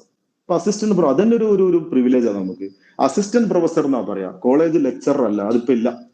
ആ അസിസ്റ്റന്റ് പ്രൊഫസർഷിപ്പിന് മാൻഡേറ്ററി ആയിട്ടുള്ള റെഗുലേഷൻ പറയുന്ന ഒന്നാമത്തെ കാര്യമാണ്, നോബഡി നെറ്റ് ക്വാളിഫൈ ചെയ്യാത്ത ഒരാളെയും ഇന്ത്യയിൽ ഹയർ എഡ്യൂക്കേഷനിൽ സർവകലാശാലയിലോ കോളേജിലോ അധ്യാപകനായി വെക്കാൻ പറ്റില്ല. അവൻ എത്ര ഉന്നതനാണെങ്കിലും എന്ത് റെക്കമെൻഡേഷൻ ആണെങ്കിലും പറ്റില്ല. ഈ പരീക്ഷ പാസ്സാവണം. ആ പരീക്ഷയുടെ പ്രത്യേകത നോക്കൂ. 4, 5, 9 IAS ഈ പോസ്റ്റ് പോലല്ലത്. കാശ്മീർ മുതൽ കന്യാകുമാരി വരെയുള്ള ഹയർ എഡ്യൂക്കേഷൻ സ്ഥാപനങ്ങളിൽ, കോളേജുകളിലും സർവകലാശാലകളിലും ഈ പറയുന്ന IAS ഉൾപ്പെടെയുള്ള എല്ലാ ഉന്നത വിദ്യാ മേഖലയിലെ മിടുക്കരെയും വാർത്തെടുക്കുന്ന സ്ഥാപനത്തില് അന്തസ്സോടെ പണിയെടുക്കുന്ന ഇവരുടെയൊക്കെ ഗുരുക്കളായി മാറുന്ന അധ്യാപകരാണ് ഈ പറയുന്ന UGC അസിസ്റ്റന്റ് പ്രൊഫസേഴ്സ് എന്ന് പറയുന്നത്. അതിന്റെ മാൻഡേറ്ററി ക്വാളിഫിക്കേഷൻ ആണ് നെറ്റ്. അങ്ങനെ നമ്മള് ഈ രണ്ട് റിസൾട്ട് വന്നു കഴിഞ്ഞാൽ എന്തുകൊണ്ടാണ് ടീച്ചിങ്ങിലെ അസിസ്റ്റന്റ് പ്രൊഫസർ, അസോസിയേറ്റ് പ്രൊഫസർ എന്നൊക്കെ പറയുന്നതിന്റെ മെച്ചം? JRF ആണെങ്കിലും രണ്ടാണെങ്കിലും കുഴപ്പമില്ല, നിങ്ങൾ റിസർച്ച് ആവുകയാണെങ്കിലും നാളെ ഒരു ടീച്ചറായിട്ട് മാറും. ഇതിന്റെ ബെനിഫിറ്റ് എന്തൊക്കെയാണ്? ഈ ബെനിഫിറ്റ് പറയുമ്പോൾ നമ്മൾ ഈ ബെനിഫിറ്റ് എന്ന് പറഞ്ഞാൽ നമ്മുടെ മനസ്സിലേക്ക് ഓടിയെത്തുന്ന എന്താ, എനിക്കെന്ത് കിട്ടും എന്നുള്ളതാണല്ലോ. എല്ലായിടത്തും അങ്ങനെയാണ്. കാരണം നമ്മുടെ സാമ്പത്തികവും മറ്റു പ്രവർത്തനങ്ങളുടെ ഒക്കെ ബേസ് ഒരു തരത്തിൽ പറഞ്ഞാല് അത് ഈ പിന്നെ ഏത് പ്രവർത്തനമാണെങ്കിലും അതിലൊരു മോണിറ്ററി ആസ്പെക്ട് ഉണ്ട്, തർക്കമൊന്നുമില്ല. നമുക്ക് എന്ത് കിട്ടും എന്നുള്ളതാണ്. നമ്മൾ എല്ലാ കാര്യങ്ങളും ചെയ്യുന്നത് അങ്ങനെയാണ്, അവസാനം എത്തിപ്പെടുന്നത് പണത്തിൽ തന്നെയാണ്. അപ്പൊ ഈ ജോലിയിൽ അസിസ്റ്റന്റ് പ്രൊഫസറായിട്ട് നിങ്ങൾ ജോയിൻ ചെയ്ത് കഴിഞ്ഞാൽ, ഞാൻ നേരത്തെ പറഞ്ഞു കഴിഞ്ഞു, അത് നൗഷാദ് സാർ സൂചിപ്പിച്ചിരുന്നു, നിങ്ങൾക്ക് ഇപ്പോ ഏതാണ്ട് 70,000 rupees പെർ മന്ത് സാലറി ഉള്ള ഒരു ജോലിയാണ്. ഇപ്പൊ നമ്മൾ യൂട്യൂബിലൊക്കെ ടെലികാസ്റ്റ് ചെയ്യുന്ന ഒരു സംഗതി ആയതുകൊണ്ട് ഇതിന് ശമ്പള കണക്ക് പറയല്ല ഞാൻ ചെയ്യുന്നത്. 70,000 സാലറി ലഭിക്കുന്ന ഒരു ജോലിയാണ്. ആ ജോലിക്ക് അതിൻ്റെതായ പ്രിവിലേജ് ഉണ്ട്, വെറുതെ കിട്ടുന്ന ജോലിയല്ല. നല്ല പോലെ പണിയെടുക്കണം. നമ്മൾ അധ്യാപകർ, നല്ല റിസ്ക് ഉണ്ട്, നല്ല പ്രിപ്പറേഷൻ വേണം. അതുകൊണ്ട് അവന് നല്ല ശമ്പളം കൊടുക്കുന്നുണ്ട് സർക്കാർ. അപ്പൊ ഞാൻ പറഞ്ഞു വന്നത്, ഇത്തരം പ്രിവിലേജ് ഉള്ള നല്ലൊരു ജോലിയിലേക്ക് നിങ്ങളെ കൊണ്ടുപോകാൻ, നിങ്ങൾക്ക് സാമ്പത്തികമായ ഒരു സുരക്ഷ, കുടുംബപരമായ ഒരു സുരക്ഷ, സമൂഹത്തിലെ ഉന്നതമായ ഒരു സ്ഥാനം, നല്ലൊരു ജോലി, കള്ളം പറയണ്ടല്ലോ, അഴിമതി നടത്തണ്ടല്ലോ, അതിനൊരു സാധ്യതയൊന്നുമില്ല. മാത്രമല്ല പഠിപ്പിക്കുന്ന ഓരോ കുട്ടികളും മനസ്സിൽ പൊന്നുപോലെ നമ്മളെ സൂക്ഷിക്കുന്ന നമ്മളെ അധ്യാപകനെ കുറിച്ചുള്ള ഒരു കൺസെപ്റ്റ് ഉണ്ട്. അത് വേറെ ഒരു ജോലിക്കാണ് കിട്ടുക. അത്രയും നല്ല പവിത്രമായ ഒരു പ്രൊഫഷൻ, അതിന് മാന്യമായ ശമ്പളം, സമൂഹത്തിൽ മാന്യമായ സ്ഥാനം, ഇതൊക്കെ ലഭിക്കുന്ന ഒരു ജോലിയിലേക്കുള്ള മാൻഡേറ്ററി ആയിട്ടുള്ള എൻട്രി ക്വാളിഫിക്കേഷൻ ആണ് നെറ്റ്. അങ്ങനെയുള്ള ഒരു പരീക്ഷയ്ക്കാണ് ഞാൻ 16-ാം തീയതി പോകുന്നത് എന്ന് ഇന്ന് മനസ്സിൽ ആണയിട്ട് ഉറപ്പിക്കണം. അപ്പോഴേ ഞാൻ നേരത്തെ പറഞ്ഞ നമ്മളുടെ ഉള്ളിലുള്ള നമ്മൾ ഒരുപക്ഷെ കൃത്യമായി മനസ്സിലാക്കാത്ത ഒരു നമ്മളുണ്ട്, ആ നമ്മൾ ഇങ്ങോട്ട് പുറത്തു വരികയുള്ളൂ. അത് വന്നാൽ പിന്നെ ഒരു രക്ഷയില്ല. ഗോൾ അച്ചീവ് ചെയ്യാൻ അതിങ്ങോട്ട് വരണം, അതിനുള്ളിൽ ഇങ്ങ് വരണം. ഞാനിപ്പോ ഈ ക്ലാസ് എടുക്കുമ്പോൾ എന്നോട് എൻ്റെ ഉള്ളിലുള്ളൊരു സലീം പറയുന്നുണ്ട്, യു ക്യാൻ, നിങ്ങൾക്ക് പറ്റും ഈ കുട്ടികളെ മോട്ടിവേറ്റ് ചെയ്യാൻ എന്ന് എന്നോട് പറയുന്ന ഒരാളുണ്ട് എൻ്റെ ഉള്ളില്. അയാൾ ഇങ്ങോട്ട് പിന്നെ പുറത്തു വന്നു കഴിഞ്ഞാൽ പിന്നെ ഒരു രക്ഷയില്ല. ഇതേപോലെയാണ് ഈ പരീക്ഷ. നിനക്ക് പറ്റും, എനിക്ക് നെറ്റ് ക്വാളിഫൈ ചെയ്യാൻ പറ്റും എന്ന് കൃത്യമായി നിങ്ങളുടെ ഉള്ളിൽ നിന്ന് പറയുന്നൊരു നിങ്ങളുണ്ടാകും. ആ നിങ്ങൾ പുറത്തു വന്നു കഴിഞ്ഞാൽ പിന്നെ ആർക്കും നിങ്ങളെ പിന്തിരിപ്പിക്കാൻ സാധ്യമല്ല. ആ തലത്തിലേക്ക് മനസ്സിനെ ഒരുക്കാൻ കഴിയുന്ന ഒരു മാനസികാവസ്ഥയിലേക്ക് നിങ്ങൾ എത്തണം എന്നാണ് എനിക്ക് പറയാനുള്ളത്. അങ്ങനെ വരുമ്പോൾ അസിസ്റ്റന്റ് പ്രൊഫസർ, അത് അസോസിയേറ്റ് പ്രൊഫസറിലേക്ക് വരുമ്പോൾ, ഞാൻ ഈ ശമ്പള കണക്കൊന്നും കാണിക്കുന്നില്ല, അസോസിയേറ്റ് പ്രൊഫസറിലേക്ക് വരുമ്പോൾ അത് വീണ്ടും ഏതാണ്ട് 1,00,000 മുകളിൽ വരും. പ്രൊഫസർ ആകുമ്പോഴും വരും. ഇതിനൊന്നും കൂടുതൽ കാലഘട്ടത്തിലേക്കൊന്നും നമ്മൾ പോകേണ്ട കാര്യം ഇല്ല. ഞാൻ അതിന്റെ പണത്തിന്റെ കണക്ക് പറഞ്ഞാൽ നിങ്ങളെ മോട്ടിവേറ്റ് ചെയ്യുന്നല്ല, അത് അപ്പുറമല്ല. പണം കാണിച്ച് അങ്ങനെ പറയുന്നത് ശരിയില്ലല്ലോ. അതിനപ്പുറത്തേക്ക് ഇത് നൽകുന്ന നമ്മുടെ സെക്യൂരിറ്റി, ലൈഫിലെ സെക്യൂരിറ്റി, സ്റ്റാറ്റസ്, അതിന്റെ ഒരു ഗുണം ഇതിന് മാത്രമാണ് ഞാൻ പറഞ്ഞത്. അപ്പൊ 2 കാര്യങ്ങൾ ഞാൻ പറഞ്ഞു. It is the gateway to the teaching and research in higher education. ഉന്നത വിദ്യാമേഖല, അതിന്റെ ഉന്നതത്തിൽ വേറെ ഇല്ല. PhD അവാർഡ് ചെയ്യുന്ന കോളേജാണ് നമ്മളെ കോളേജ്, അവിടുത്തെ അധ്യാപകരാണ് നമ്മളൊക്കെ. അപ്പൊ ആ അർത്ഥത്തിൽ ഉയർന്ന തലത്തിൽ നമുക്ക് നല്ല അന്തസ്സായിട്ട് ജോലി ചെയ്യാൻ. ഇപ്പൊ ഞാൻ എൻ്റെ കുടുംബം, എൻ്റെ മക്കള്, എൻ്റെ സാമ്പത്തിക സ്ഥിതി, എൻ്റെ സ്റ്റാറ്റസ്, ഇതെല്ലാം ഞാൻ കടപ്പെട്ടിരിക്കുന്നത് എൻ്റെ തൊഴിലിനോടാണ്. ഒരു തർക്കമില്ല അതില്. എനിക്ക് വേറെ ബിസിനസ് ഒന്നുമില്ലല്ലോ, എൻ്റെ തൊഴിലാണ്. ആ തൊഴില്, ഞാൻ തൊഴിൽ ചെയ്യുന്ന സ്ഥാപനം, ആ ക്യാമ്പസ്, ഇതൊക്കെയാണ് എന്നെ ഞാനാക്കുന്നത്, എനിക്ക് സംതൃപ്തി നൽകുന്നത്. ഇതിനൊക്കെ കാരണമായത് ഇത്രയേ ഉള്ളൂ, എൻ്റെ ഈ net ക്വാളിഫിക്കേഷനാണ്. When I was there in primary school for 4 years, and after completing my B.Ed, taking the leave from primary school, I have completed my B.Ed program during the year 1995, and I have got promotion to high school session. Then from 96 to 2005, I was there in high school. അവിടെ നിന്ന് ഒരു turn ഉണ്ടായി. What was that turn? എനിക്ക് M.Ed admission കിട്ടി Calicut university department of എഡ്യൂക്കേഷനിൽ. M.Ed start ചെയ്ത സമയത്ത് തന്നെ ഞാൻ നെറ്റ് എഴുതി, നെറ്റ് ക്വാളിഫൈ ചെയ്തു. ദാറ്റ് ഡേ, ആ നെറ്റ് ക്വാളിഫൈ ചെയ്ത ഡേ ഉണ്ടല്ലോ, എൻ്റെ ജീവിതത്തിലെ ഏറ്റവും വലിയ ടേണാണ്. അത് ക്വാളിഫൈ ചെയ്തില്ലെങ്കിൽ ഞാൻ ഒന്നും അല്ലാണ്ടായി പോകുന്നുള്ളതല്ല. ഈ ഒരു വലിയ മേഖലയിലേക്ക് എനിക്ക് വരാൻ പറ്റില്ല. പക്ഷെ അത് ക്വാളിഫൈ ചെയ്തോടുകൂടി ഹയർ എഡ്യൂക്കേഷനിലേക്ക് ഞാൻ വന്നു. ജനറൽ എഡ്യൂക്കേഷൻ വിട്ടു. ഹയർ എഡ്യൂക്കേഷൻ വന്നപ്പോഴല്ലേ അനന്തമായ സാധ്യതകൾ ഞാൻ കാണുന്നു. അഡീഷണൽ PG എടുക്കുന്നു, PhD കംപ്ലീറ്റ് ചെയ്യുന്നു, അതിന്റെ ആനുകൂല്യങ്ങൾ കിട്ടുന്നു, കോളേജിൽ ജോയിൻ ചെയ്യുന്നു, പ്രിൻസിപ്പൽ ആകുന്നു. എന്തെല്ലാം സൗകര്യങ്ങളാണ് ലഭിച്ചത്. ഇതെല്ലാം ബേസ് ആ നെറ്റിലാണ്. ഒരുപാട് ക്വാളിഫിക്കേഷൻസ് ഞാൻ എടുത്തിട്ടുണ്ട്. പക്ഷെ ഈ നെറ്റാണ് എന്നെ ടേൺ ചെയ്യിച്ചത്. ഇല്ലെങ്കിൽ ഞാൻ ഇപ്പോഴും ഒരു സ്കൂൾ അധ്യാപകനായിട്ട് നിൽക്കും. വളരെ പവിത്രമായ ജോലിയാണത്, ഞാൻ ഒരിക്കലും അതിനെ അണ്ടർ എസ്റ്റിമേറ്റ് ചെയ്യുന്നില്ല. പക്ഷേ എന്നെ ഈ തലത്തില് ഈ ഒരു ക്ലാസ് എടുക്കാൻ, ഇങ്ങനെ പ്രോഗ്രാംസ് ഒക്കെ കോർഡിനേറ്റ് ചെയ്യുന്ന സ്മാർട്ട് ആയിട്ടുള്ള അധ്യാപകരുടെ പ്രിൻസിപ്പലായിട്ടിരിക്കാൻ, അതിൽ നിന്നൊക്കെ സാറ്റിസ്ഫാക്ഷൻ കിട്ടാൻ, നിങ്ങളെപ്പോലെ മിടുക്കരായ അധ്യാപകരോട്, അധ്യാപക വിദ്യാർത്ഥികളോട് ഇത്തരം കാര്യങ്ങളെ കുറിച്ച് പറയാൻ ഇതിനൊക്കെ അവസരം നൽകിയത് ആ നെറ്റാണ്. 99 ഞാൻ എഴുതിയ നെറ്റ് 2000 ഞാൻ ക്വാളിഫൈ ചെയ്തു. അതെന്റെ ജീവിതത്തെ ആകെ മാറ്റിമറിച്ചു. അതുകൊണ്ട് അത്തരത്തിലുള്ള വളരെ പ്രധാനപ്പെട്ട ഒരു പരീക്ഷയാണ് എന്റെ വിദ്യാർത്ഥികൾ 16-ാം തീയതി അപ്പിയർ ചെയ്യാൻ പോകുന്നത് എന്ന കാര്യത്തില് നിങ്ങൾ 2 അല്ല 3 അല്ല കാര്യമായി ആലോചിക്കണം എന്നാണ് പറയാനുള്ളത്. ഇതിനു വേണ്ടി നിങ്ങൾ ചെയ്യേണ്ടത് എന്തൊക്കെയാണ്? ഒരു 4-5 പോയിന്റും കൂടെ പറഞ്ഞ് ഞാൻ അവസാനിപ്പിക്കാം. 15 ഒന്ന്, ആദ്യം നമുക്ക് വേണ്ടത് സ്ക്രീനിൽ കാണുന്ന പോലെ പോസിറ്റീവ് ആറ്റിറ്റ്യൂഡാണ്.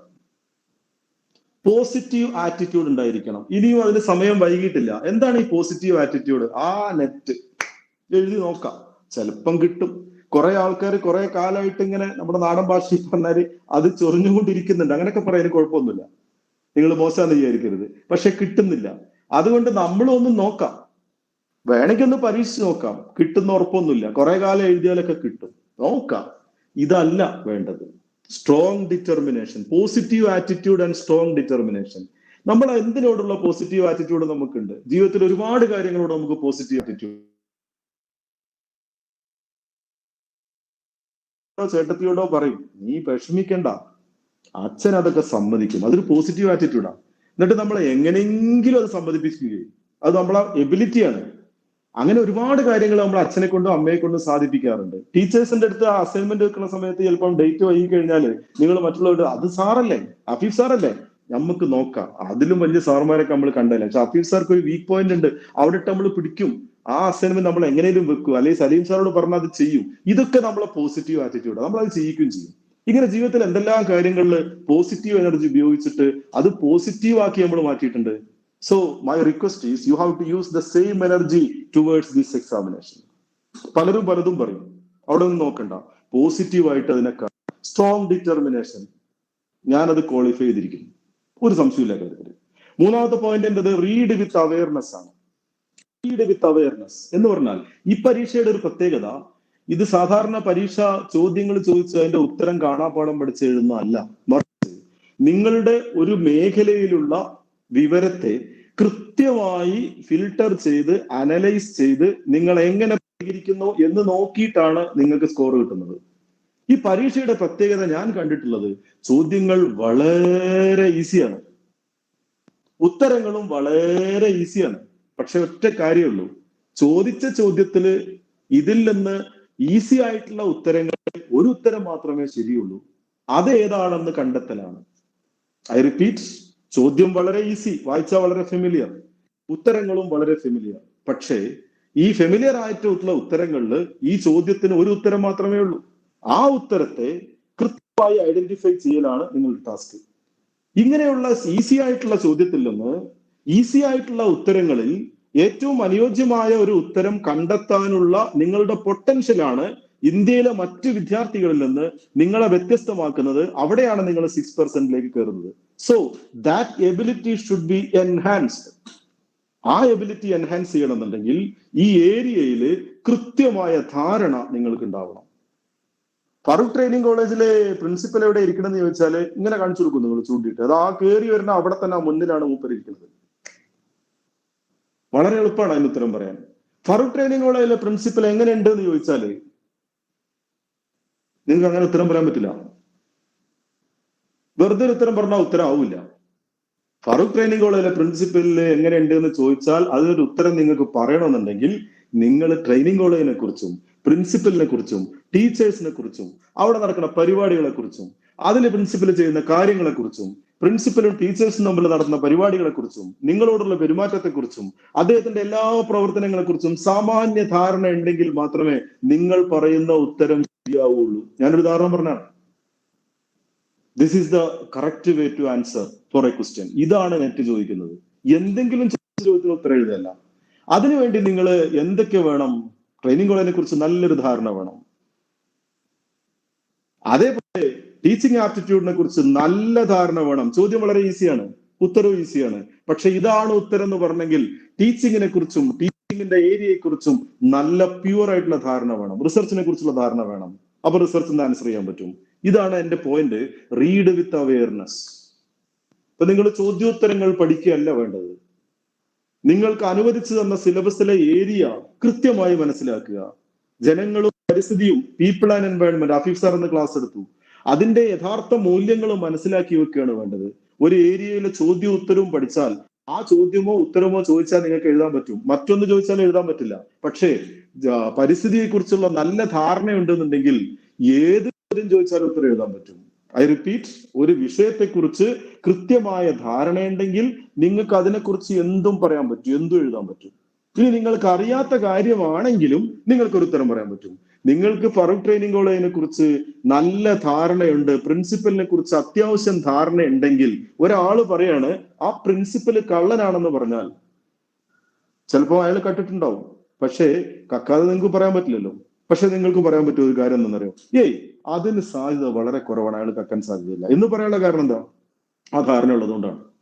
ഉത്തരം നിങ്ങൾക്ക് അറിയില്ല, കട്ടോ എന്നുള്ളത് നിങ്ങൾക്ക് അറിയില്ല. പക്ഷേ നിങ്ങൾ പറയുന്നു ചില ഇൻഫറൻസിന്റെ അടിസ്ഥാനത്തിൽ അതിന് സാധ്യതയില്ല അല്ലെങ്കിൽ അതിന് സാധ്യത ഉണ്ടെന്ന്. അത് പറയാൻ നിങ്ങളെ പ്രാപ്തമാക്കുന്നത് എന്താ? നിങ്ങൾക്ക് ആ വ്യക്തിയെ കുറിച്ചോ ആ സ്ഥാപനത്തെ കുറിച്ചുള്ള നിങ്ങളുടെ ധാരണയാണ്, കൺസെപ്റ്റാണ്. In this way you have to enhance your awareness level in each and every subject. അതാണ് റീഡ് വിത്ത് അവയർനെസ് എന്ന് പറഞ്ഞത്. അപ്പൊ വിഷയത്തെക്കുറിച്ച് ധാരണ ഉണ്ടാവുക. അപ്പൊ ഇനിയിപ്പോ ഈ 3 ദിവസം കൊണ്ട് ഇതെല്ലാം വായിക്കാൻ പറ്റൂ? മഹാഭാരതം പോലെ പടർന്നു കിടക്കുന്ന വിഷയം? നോ. നിങ്ങൾ വിചാരിക്കുന്ന പോലെ നിങ്ങൾ അത്ര മോശക്കാരല്ല. 10-20 വയസ്സായി നിങ്ങൾക്ക്. ഈ 20 വയസ്സിനിടയിൽ നിങ്ങൾ നിങ്ങളുടെ വിഷയവുമായി ബന്ധപ്പെട്ട് ധാരാളം കാര്യങ്ങൾ ആർജിച്ചെടുത്തിട്ടുണ്ട്. ആ ആർജിച്ചെടുത്ത കാര്യങ്ങളൊക്കെ നിങ്ങളുടെ വൈജ്ഞാനിക മണ്ഡലത്തിൽ ഉണ്ട്. നമ്മൾ പഠിച്ച എല്ലാ ഡൊമൈനിലും കിടക്കുന്നുണ്ട്. അവിടെ ഇട്ട് ആറ്റിക്കുറിക്കിയാൽ അതിന് ഉത്തരം കിട്ടും. അതിനെ ട്രിഗർ ചെയ്യാൻ നിങ്ങൾക്ക് സാധിക്കണം. അതിന്റെ കൂടെ പുതിയ അറിവുകൾ കൂട്ടാൻ സാധിക്കണം. That is read with awareness. Then fourth one, creating the platform. അത് വളരെ പ്രധാനപ്പെട്ടതാണ്. ഇനി നിങ്ങൾ അങ്ങോട്ട് ഉള്ള ദിവസം നിങ്ങളുടെ മറ്റ് പ്ലാറ്റ്ഫോം ഒക്കെ ഒഴിവാക്കിയിട്ട് ഇതിനു വേണ്ടി ഒരു പ്ലാറ്റ്ഫോം ക്രിയേറ്റ് ചെയ്യണം.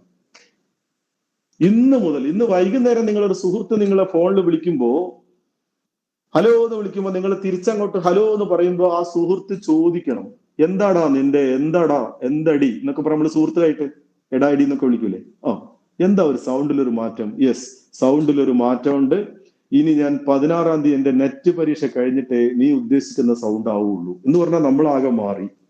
U are going to create a platform. ഞാൻ നേരത്തെ പറഞ്ഞ കൺസെപ്റ്റിന്റെ അടിസ്ഥാനത്തിൽ ഒരു ഗേറ്റ് വേ മുന്നിൽ കണ്ടുകൊണ്ട് ഒരു ലക്ഷ്യം വെച്ചുകൊണ്ട് നിങ്ങൾ തീർച്ചയായിട്ടും ആ ഒരു പരീക്ഷയിലേക്ക് പോയിക്കൊണ്ടിരിക്കുക. അപ്പോൾ എന്തായാലും അങ്ങനെ ഒരു പ്ലാറ്റ്ഫോമിലേക്ക് നിങ്ങൾ നിങ്ങളുടെ കൺസെപ്റ്റിനെ മാറ്റിക്കൊണ്ടുവന്നാൽ no doubt you will get it. ആ പ്ലാറ്റ്ഫോം വളരെ പ്രധാനമാണ്. ഒരുപക്ഷെ നിങ്ങൾ വീട്ടിൽ കയറി ചെല്ലുമ്പോൾ നേരത്തെ പറഞ്ഞ പോലെ അമ്മ ചോദിച്ചേക്കാം, എന്താ നടത്തത്തിലൊരു മാറ്റം ഉണ്ടല്ലോ? ഉണ്ട് സാർ, ഉണ്ടമ്മേ, ഇനി നെറ്റ് കഴിഞ്ഞിട്ട് കാണാൻ ബാക്കി. എല്ലാം മാറ്റി വെക്കണം. നമ്മളില്ലെങ്കിൽ പലതും നടക്കില്ല, നമ്മളില്ലെങ്കിൽ പല ഗ്രൂപ്പും വർക്കൗട്ട് ആവില്ല എന്നൊക്കെ നിങ്ങൾ വിചാരിച്ചിട്ടുണ്ടാവും. തെറ്റാണത്. നിങ്ങളില്ലെങ്കിലും നടക്കും.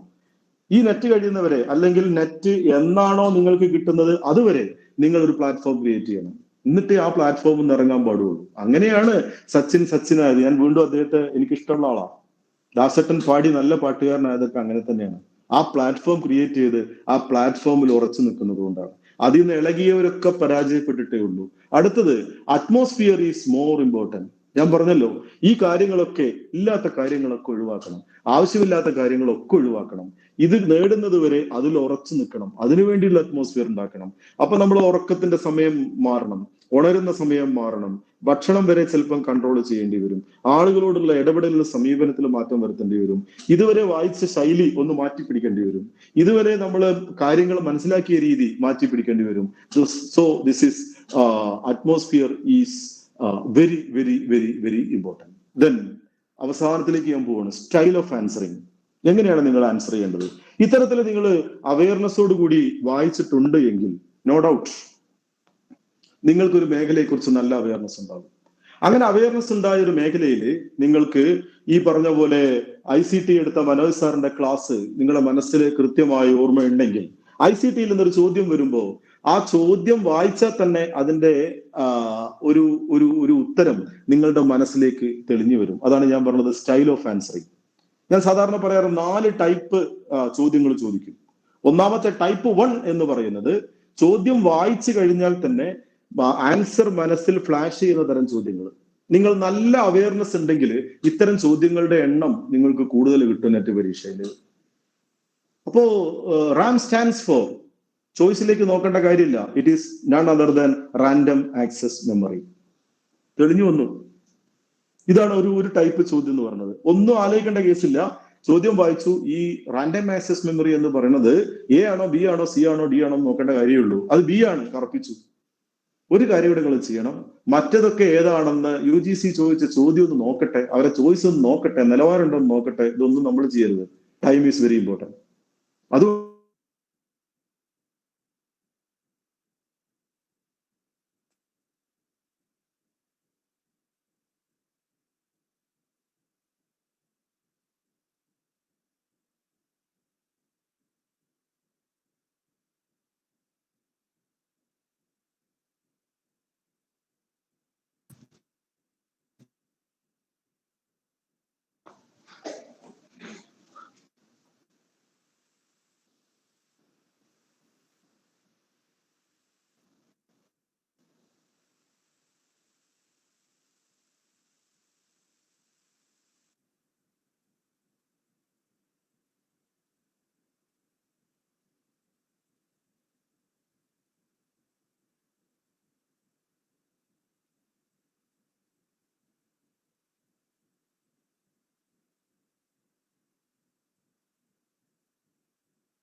സലീം സാർ കേൾക്കുന്നില്ല.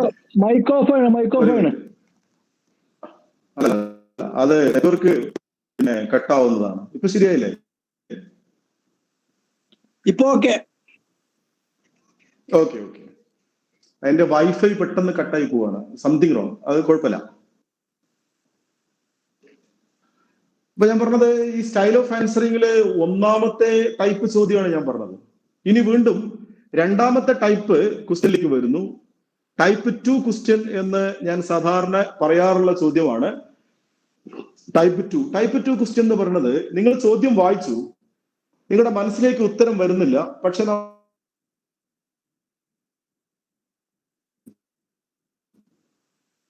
നാട്ടിന്റെ തുമ്പിൽ അപ്പൊ തന്നെ കിട്ടും. അപ്പൊ അതുകൊണ്ട് നേരെ ചോയ്സിലേക്ക് നോക്കുക.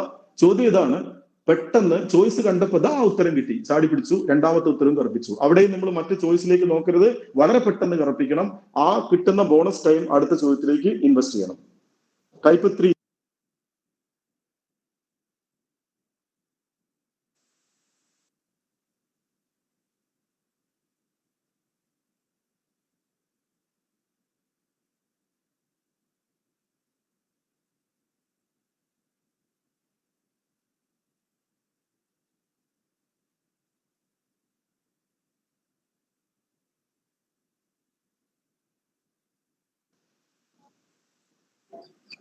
വീണ്ടും ശബ്ദം പോയി സാർ. കേൾക്കുന്നില്ല. റെഡിയല്ലേ? ഇപ്പൊ റെഡിയല്ലേ?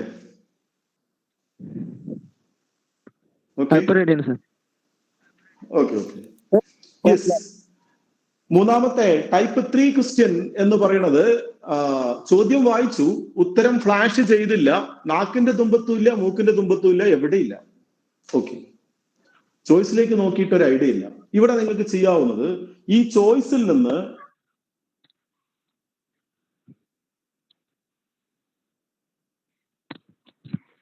സൗണ്ട് വീണ്ടും പോയി. സലീം സാർ ശബ്ദം വീണ്ടും പോയി. ടൈപ്പ് 2 ഒന്നും കൂടി പറയണമെന്നാ അവർ പറയുന്നത്. അത് കേട്ടില്ല. ടൈപ്പ് 2 മുതൽ.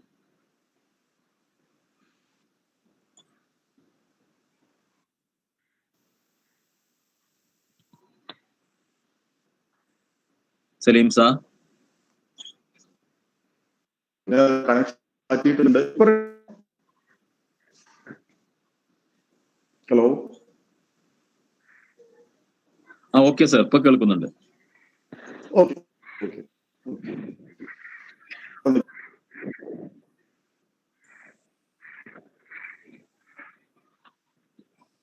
വീണ്ടും ശബ്ദം മുറിഞ്ഞു പോവാണ്.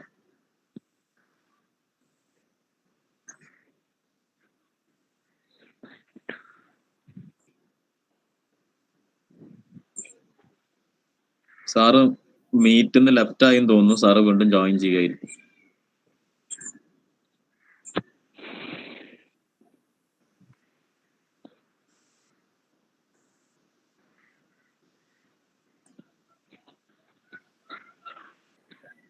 ഗുരുദർശൻ ഉണ്ട് അല്ലേ?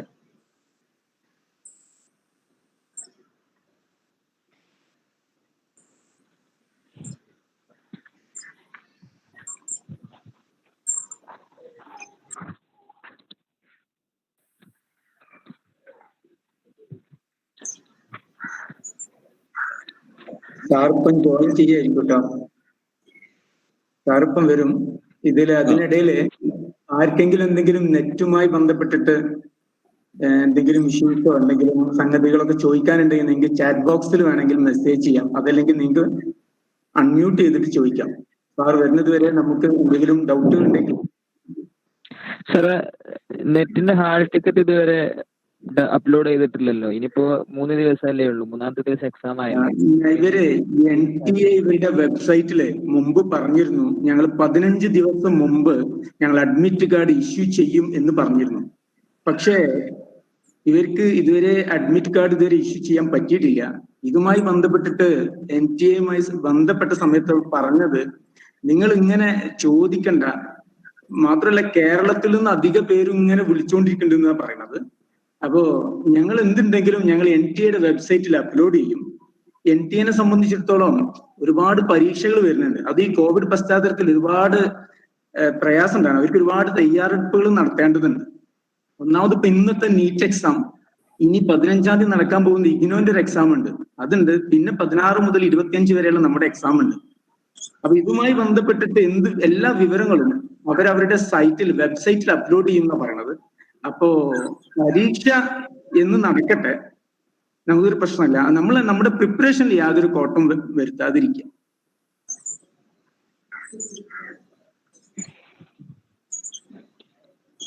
ക്ലിയർ ആണോ സാധിക്കാൻ? 15 ദിവസം മുമ്പ് നമ്മൾ ഹോൾ ടിക്കറ്റ് ഇഷ്യൂ ചെയ്യും. അപ്പൊ അതിനെ കുറിച്ച് പ്രോസ്പെക്ടസിൽ അങ്ങനെ പറഞ്ഞിട്ടുണ്ട് 15 ദിവസം. അപ്പൊ ഇതുവരെ വരാത്തതുകൊണ്ട് നീട്ടി വെക്കുമോ എന്നുള്ളൊരു കൺഫ്യൂഷൻ ഒക്കെ ഗ്രൂപ്പുകളിലൊക്കെ ഇങ്ങനെ വന്നുകൊടുക്കുന്നത്. അതുകൊണ്ട് ചോദിച്ചു. പക്ഷെ അത് ആ വാക്കുകൾ വില കൊടുക്കണ്ട. കാരണം നമുക്ക് നടക്കുമെന്ന രീതിയിൽ തന്നെ മുമ്പോട്ട് പോവാം. എപ്പം നടന്നാലും. കാരണം നവംബറിലുള്ള സെപ്റ്റംബറിലേക്ക് എന്ത് ചെയ്തതാണ്, അവർ വെച്ചതാണ് എക്സാം. കണ്ടിട്ടുണ്ട്. Okay sir, thank you. Sir join ചെയ്യുന്നത് വരെ നമുക്കിത് ഇങ്ങനെയുള്ള എന്തെങ്കിലും ഇഷ്യൂസും കാര്യങ്ങളും ഉണ്ടെങ്കിൽ നമുക്ക് ഡിസ്കസ് ചെയ്യാം. അല്ല, പ്രിപ്പയർ ചെയ്യാൻ ഒരുങ്ങി കഴിഞ്ഞ ഒരു തന്നെ വീണ് കിട്ടുന്ന ഓരോ ദിവസവും അത് വളരെ ഉപകാരപ്രദമാക്കി മാറ്റാൻ പറ്റും. നിങ്ങൾ ആ മുറുക്കം വിടാതെ മുറുക്കി തന്നെ പിടിച്ചാൽ മതി. Yes sir.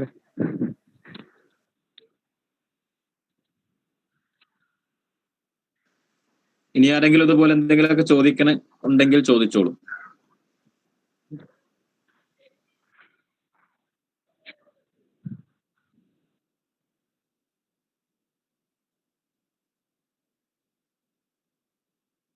പിന്നെ മുമ്പ് പല അധ്യാപകരും പല സമയങ്ങളിൽ പറഞ്ഞ ചില കാര്യങ്ങളൊന്നും സലീം സാർ എത്തിയെന്ന് തോന്നുന്നുണ്ട്. ഓക്കെ സർ, സർ കാര്യം. സാറ് മ്യൂട്ടാണ്, അൺമ്യൂട്ട് ചെയ്തോളൂ സാർ. സോറി കേട്ടോ, ഒരു ചെറിയ ഇഷ്യൂ ആണ്. ഇപ്പൊ കേൾക്കാവോ? കേൾക്കുന്നുണ്ട്.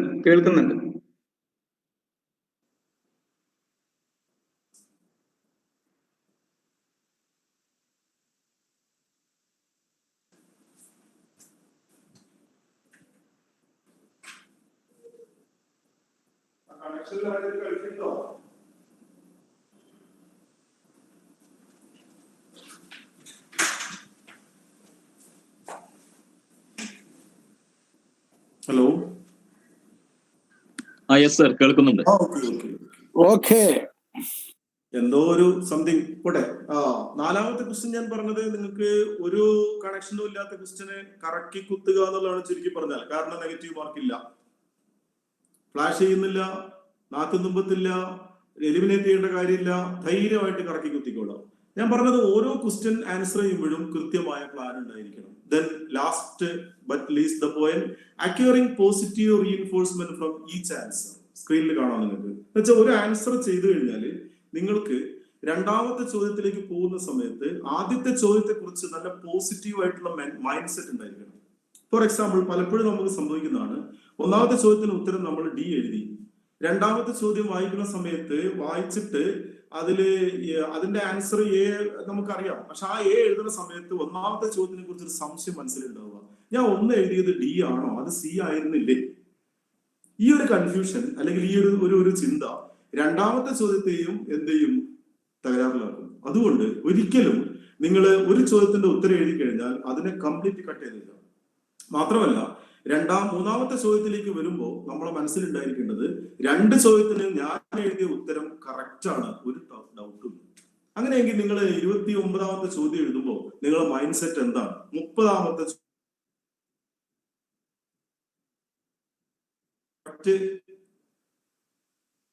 29 ചോദ്യവും ഞാൻ കറക്റ്റ് ആയിട്ട് എഴുതിയിട്ടുണ്ട്, അതിൽ തർക്കമൊന്നുമില്ല. അതിനെനിക്ക് 58 മാർക്ക് കിട്ടിയിട്ടുണ്ട്. ആ കോൺഫിഡൻസിലാണ് 30ാമത്തെ ചോദ്യം എഴുതുന്നത്. 40 ചോദ്യം കഴിഞ്ഞു, 41ാമത്തെ ചോദ്യത്തിലേക്ക് പോകുമ്പോൾ നിങ്ങൾ മനസ്സിലാക്കുക, 80 സ്കോർ ഞാൻ നേടിക്കഴിഞ്ഞു. 80 സ്കോർ എനിക്ക് കിട്ടിക്കഴിഞ്ഞു. എത്രയില്ല? 100. അതുകൊണ്ട് ഞാൻ ഇപ്പൊ JRFന്റെ ആ 6% നിൽക്കുകയാണ്. JRFിലേക്ക് എത്തിയിട്ടില്ല, അതിന് 90 വേണമെന്ന് വിചാരിക്കുക. ഈ കോൺഫിഡൻസിലാണ് നമ്മൾ അടുത്ത ചോദ്യം. അപ്പൊ ഓരോ ചോദ്യത്തിൽ നിന്നും പോസിറ്റീവ് റീഇൻഫോഴ്സ്മെന്റ് ഉണ്ടാകുമ്പോൾ അടുത്ത ചോദ്യത്തെ കുറിച്ച് ചിന്തിക്കാനും നമ്മൾ നേരത്തെ പഠിച്ചു വെച്ച ഏരിയയിലെ അവയർനെസ്സിനെ കൂടുതൽ നന്നായി ഉപയോഗപ്പെടുത്താനും നമ്മുടെ മനസ്സ് വളരെ മനോഹരമായിട്ട് ചലിപ്പിക്കാനും ഒക്കെ നമുക്ക് സാധിക്കും എന്ന മനഃശാസ്ത്രപരമായ ഒരു സംഗതിയാണ് ഞാൻ അതിൽ നിന്ന് ഉണ്ടാക്കണം. അങ്ങനെ നിങ്ങൾ സെറ്റ് ഉണ്ടാക്കി കഴിഞ്ഞാൽ റെഡിയായി. ഇനി ഞാൻ ചോദിക്കുന്നു, ആർ യു റെഡി? നമ്മുടെ സമയം കഴിഞ്ഞു, ഇടയ്ക്കുള്ള ഇന്ററപ്ഷൻ മാത്രമാണ്, 1 മണിക്കൂറാണ് ഞാൻ ഉദ്ദേശിച്ചത്. ആർ യു റെഡി എന്ന് ചോദിച്ചാൽ നിങ്ങൾ എസ് എന്ന് പറയും. എസ് എന്ന് പറഞ്ഞാൽ ഈ രീതിയിൽ നിങ്ങൾ മുന്നോട്ട് പോവുകയാണെങ്കിൽ, ഈ ചിന്തയോടെ നിങ്ങൾ മുന്നോട്ട് പോവുകയാണെന്നുണ്ടെങ്കിൽ യു ക്യാൻ, നിങ്ങൾക്ക് പറ്റും. You can because you think you can. നമ്മൾ സാധാരണ പറയാനുള്ള സംഗതി I can because I think I can. വളരെ ഫേമസ് ആയിട്ടുള്ള കൊട്ടേഷനാണ്. ഞാൻ നിങ്ങളോട് പറയുക you can because I think you can എന്നല്ല. ഞാൻ ഒരിക്കലും അങ്ങനെ പറയില്ല. നിങ്ങൾക്ക് കഴിയുമെന്ന് ഞാൻ വിശ്വസിച്ചുകൊണ്ട് ഒരു കാര്യമില്ല. ഞാൻ പറയുന്നത് എങ്ങനെയാണ്? You can because you think you can. I can because I think I can. നിങ്ങൾ തന്നെ വിചാരിക്കണം നിങ്ങൾക്ക് പറ്റുമെന്ന്, അപ്പോ നിങ്ങൾക്ക് പറ്റും. ഞാൻ വിചാരിച്ചത് കൊണ്ടോ, നിങ്ങളുടെ ടീച്ചർ വിചാരിച്ചത് കൊണ്ടോ, നിങ്ങളുടെ അച്ഛനോ അമ്മയോ വിചാരിച്ചത് കൊണ്ടോ നിങ്ങളുടെ ഒരു കാര്യം ശരിയായിക്കൊള്ളണമെന്നില്ല. നിങ്ങൾ തന്നെ വിചാരിക്കുന്നിടത്താണ് അതിന്റെ പരിപൂർണമായ വിജയം എന്ന് പറയുന്നത്. അപ്പൊ അതിലേക്ക് നിങ്ങൾ പോകണം, അതിന് തയ്യാറാവണം എന്ന് മാത്രം ഞാൻ അഭ്യർത്ഥിച്ചുകൊണ്ട് ആ 10 ഏരിയയെ ഒന്നുകൂടി ഓർമ്മിപ്പിക്കുകയാണ്. കൺക്ലൂഷൻ ഒന്നും എടുക്കുന്നില്ല.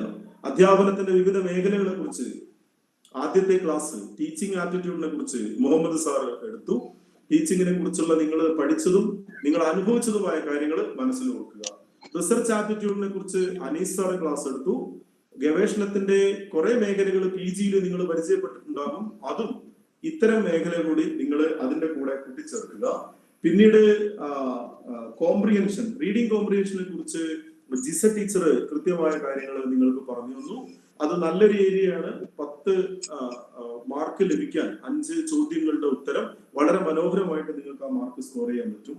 കമ്മ്യൂണിക്കേഷനെ കുറിച്ച് നൗഫൽ സാർ അതിഗംഭീരമായി നിങ്ങളോട് പറഞ്ഞു തന്നിട്ടുണ്ട്. കമ്മ്യൂണിക്കേഷനെ കുറിച്ച് കോമൺ സെൻസിലും കുറെ കാര്യങ്ങൾ നിങ്ങൾക്ക് മനസ്സിലാക്കാൻ പറ്റും. എന്താണ് നല്ല കമ്മ്യൂണിക്കേഷൻ? ഒന്നുമില്ല, നിങ്ങളെ ടീച്ചേഴ്സ് നിങ്ങളെ പഠിപ്പിച്ച കമ്മ്യൂണിക്കേഷൻ ആലോചിച്ചാൽ മതി. അതിൽ ഏറ്റവും ഇഷ്ടപ്പെട്ട ടീച്ചറെ ഇഷ്ടപ്പെടാനുള്ള കാരണം അയാളെ കമ്മ്യൂണിക്കേഷൻ നല്ലതായതുകൊണ്ടാണ്.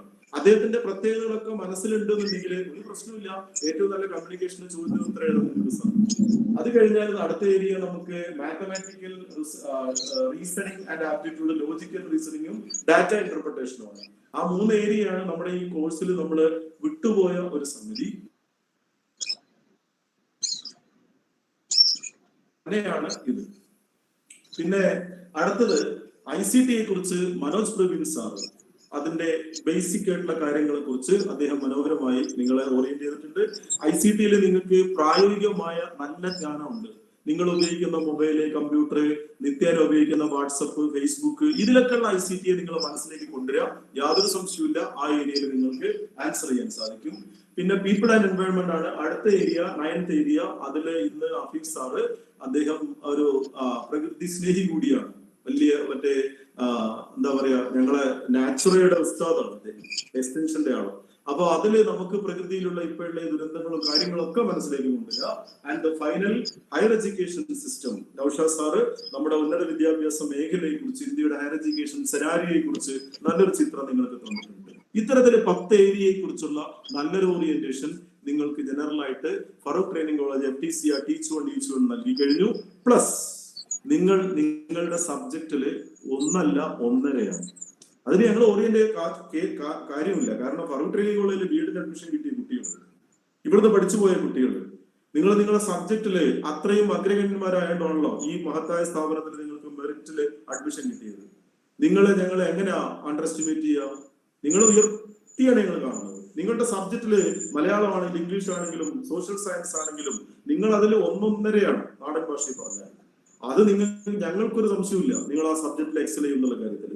അപ്പോ നിങ്ങളുടെ സബ്ജക്റ്റും ഈ ജനറൽ പേപ്പറും കൂടെ ചേർന്ന് ഇനിയുള്ള ദിവസങ്ങള് ഞാൻ നേരത്തെ പറഞ്ഞ പോലെ പുതിയൊരാളായി, ഒരു ലക്ഷ്യബോധമുള്ള കൃത്യമായി ടാർജറ്റ് ഉള്ള ഒരാളായി നിങ്ങൾ ചേർന്ന് ഈ പറയുന്ന ഗേറ്റ് വേയുടെ മുമ്പില് ആത്മവിശ്വാസത്തോടു കൂടി നിൽക്കാൻ ഈ ഒരു പ്രോഗ്രാം നിങ്ങളെ സഹായിച്ചിട്ടുണ്ടാകും. ഞങ്ങൾ ഒത്തൊരുമിച്ച് എല്ലാവരും, ഇന്നും ഹഫീസ് സാറും നൗഫൽ സാർ, അലി സാർ ഒക്കെ നിങ്ങളെ കൂടെയുണ്ട്. നിങ്ങൾ നെറ്റ് കിട്ടി ഞങ്ങളോടൊപ്പം വരണം എന്നുള്ളതാണ് ഞങ്ങളെ ആഗ്രഹം. അല്ലാണ്ട് ഞങ്ങളൊക്കെ നെറ്റ് കിട്ടി ഈ വണ്ടിയിൽ കയറി ഇനി ഡബിൾ അടിച്ച് പോട്ടെ, ഒരു സ്റ്റോപ്പിലും നിർത്തണ്ട എന്ന് ഞങ്ങൾ ഒരിക്കലും വിചാരിച്ചിട്ടില്ല. നിങ്ങളൊക്കെ ഈ വണ്ടിയിൽ ഞങ്ങളെ കൂടെ ഉണ്ടാവണം. നമുക്ക് ഒരുമിച്ച് ഇന്ത്യയുടെ ഹയർ എഡ്യൂക്കേഷൻ മേഖലയിൽ, കേരളത്തിന്റെ ഹയർ എഡ്യൂക്കേഷൻ മേഖലയിൽ അന്തസ്സോടെ തല ഉയർത്തി നിന്ന് നാളെ പഠിപ്പിക്കാൻ കഴിയുന്ന ടീച്ചറായി, ഗവേഷകരായി മാറാൻ കഴിയണം. അന്ന് നിങ്ങൾ ഈ ഉന്നത പദവിയിലൊക്കെ എത്തുമ്പോൾ ഞങ്ങളെ ടീച്ച് കൊണ്ടിനെയും FTCയെയും ഫറൂഖ് ട്രെയിനിങ് കോളേജിനെയും ഫറൂഖാബാദിനെയും നിങ്ങൾ ഓർക്കും എന്ന പ്രതീക്ഷയോടുകൂടി എന്റെ ഈ ടീം ഏറ്റവും മനോഹരമായി ഈ കോഴ്സ് സംഘടിപ്പിച്ചു. നൗഫൽ സാറൊക്കെ എല്ലാ ദിവസവും ഉണ്ട്. ഞായറാഴ്ച എന്നോ പബ്ലിക് ഹോളിഡേ ഒന്നും ഇല്ല. ടീം ഗുരുദർശന്റെ പിന്നെ സേവനം, ആബിദ് സാറ് ഒഴിവുള്ള ദിവസം കോളേജിൽ വന്നിട്ട് അതിനെ ടെലികാസ്റ്റ് ചെയ്തു. അത് പല മേഖലയിൽ എത്തിച്ചു. പല റെസ്പോൺസും ഞങ്ങൾക്ക് കിട്ടിക്കൊണ്ടിരിക്കുന്നു. നിങ്ങളുടെ വലിയ ഫീഡ്ബാക്ക് ഈ കാര്യത്തിൽ ഉണ്ടാകണം. എന്റെ കൂടെയുള്ള എല്ലാ ടീമിനെയും, OCLP ടീമിനെയും ഗുരുദർശൻ ടീമിനെയും അതേപോലെ തന്നെ ഫിനിഷിംഗ് സ്കൂൾ ടീമിനെയും പ്രത്യേകം അഭിനന്ദിച്ചുകൊണ്ട് ഇതിൽ പങ്കെടുത്ത ഓരോ വിദ്യാർത്ഥിയെയും വിജയ ആശംസകളോടെ അഭിവാദ്യം ചെയ്തുകൊണ്ട് ഞാൻ നിർത്തുന്നു. നന്ദി, നമസ്കാരം. Thank you Saleem sir.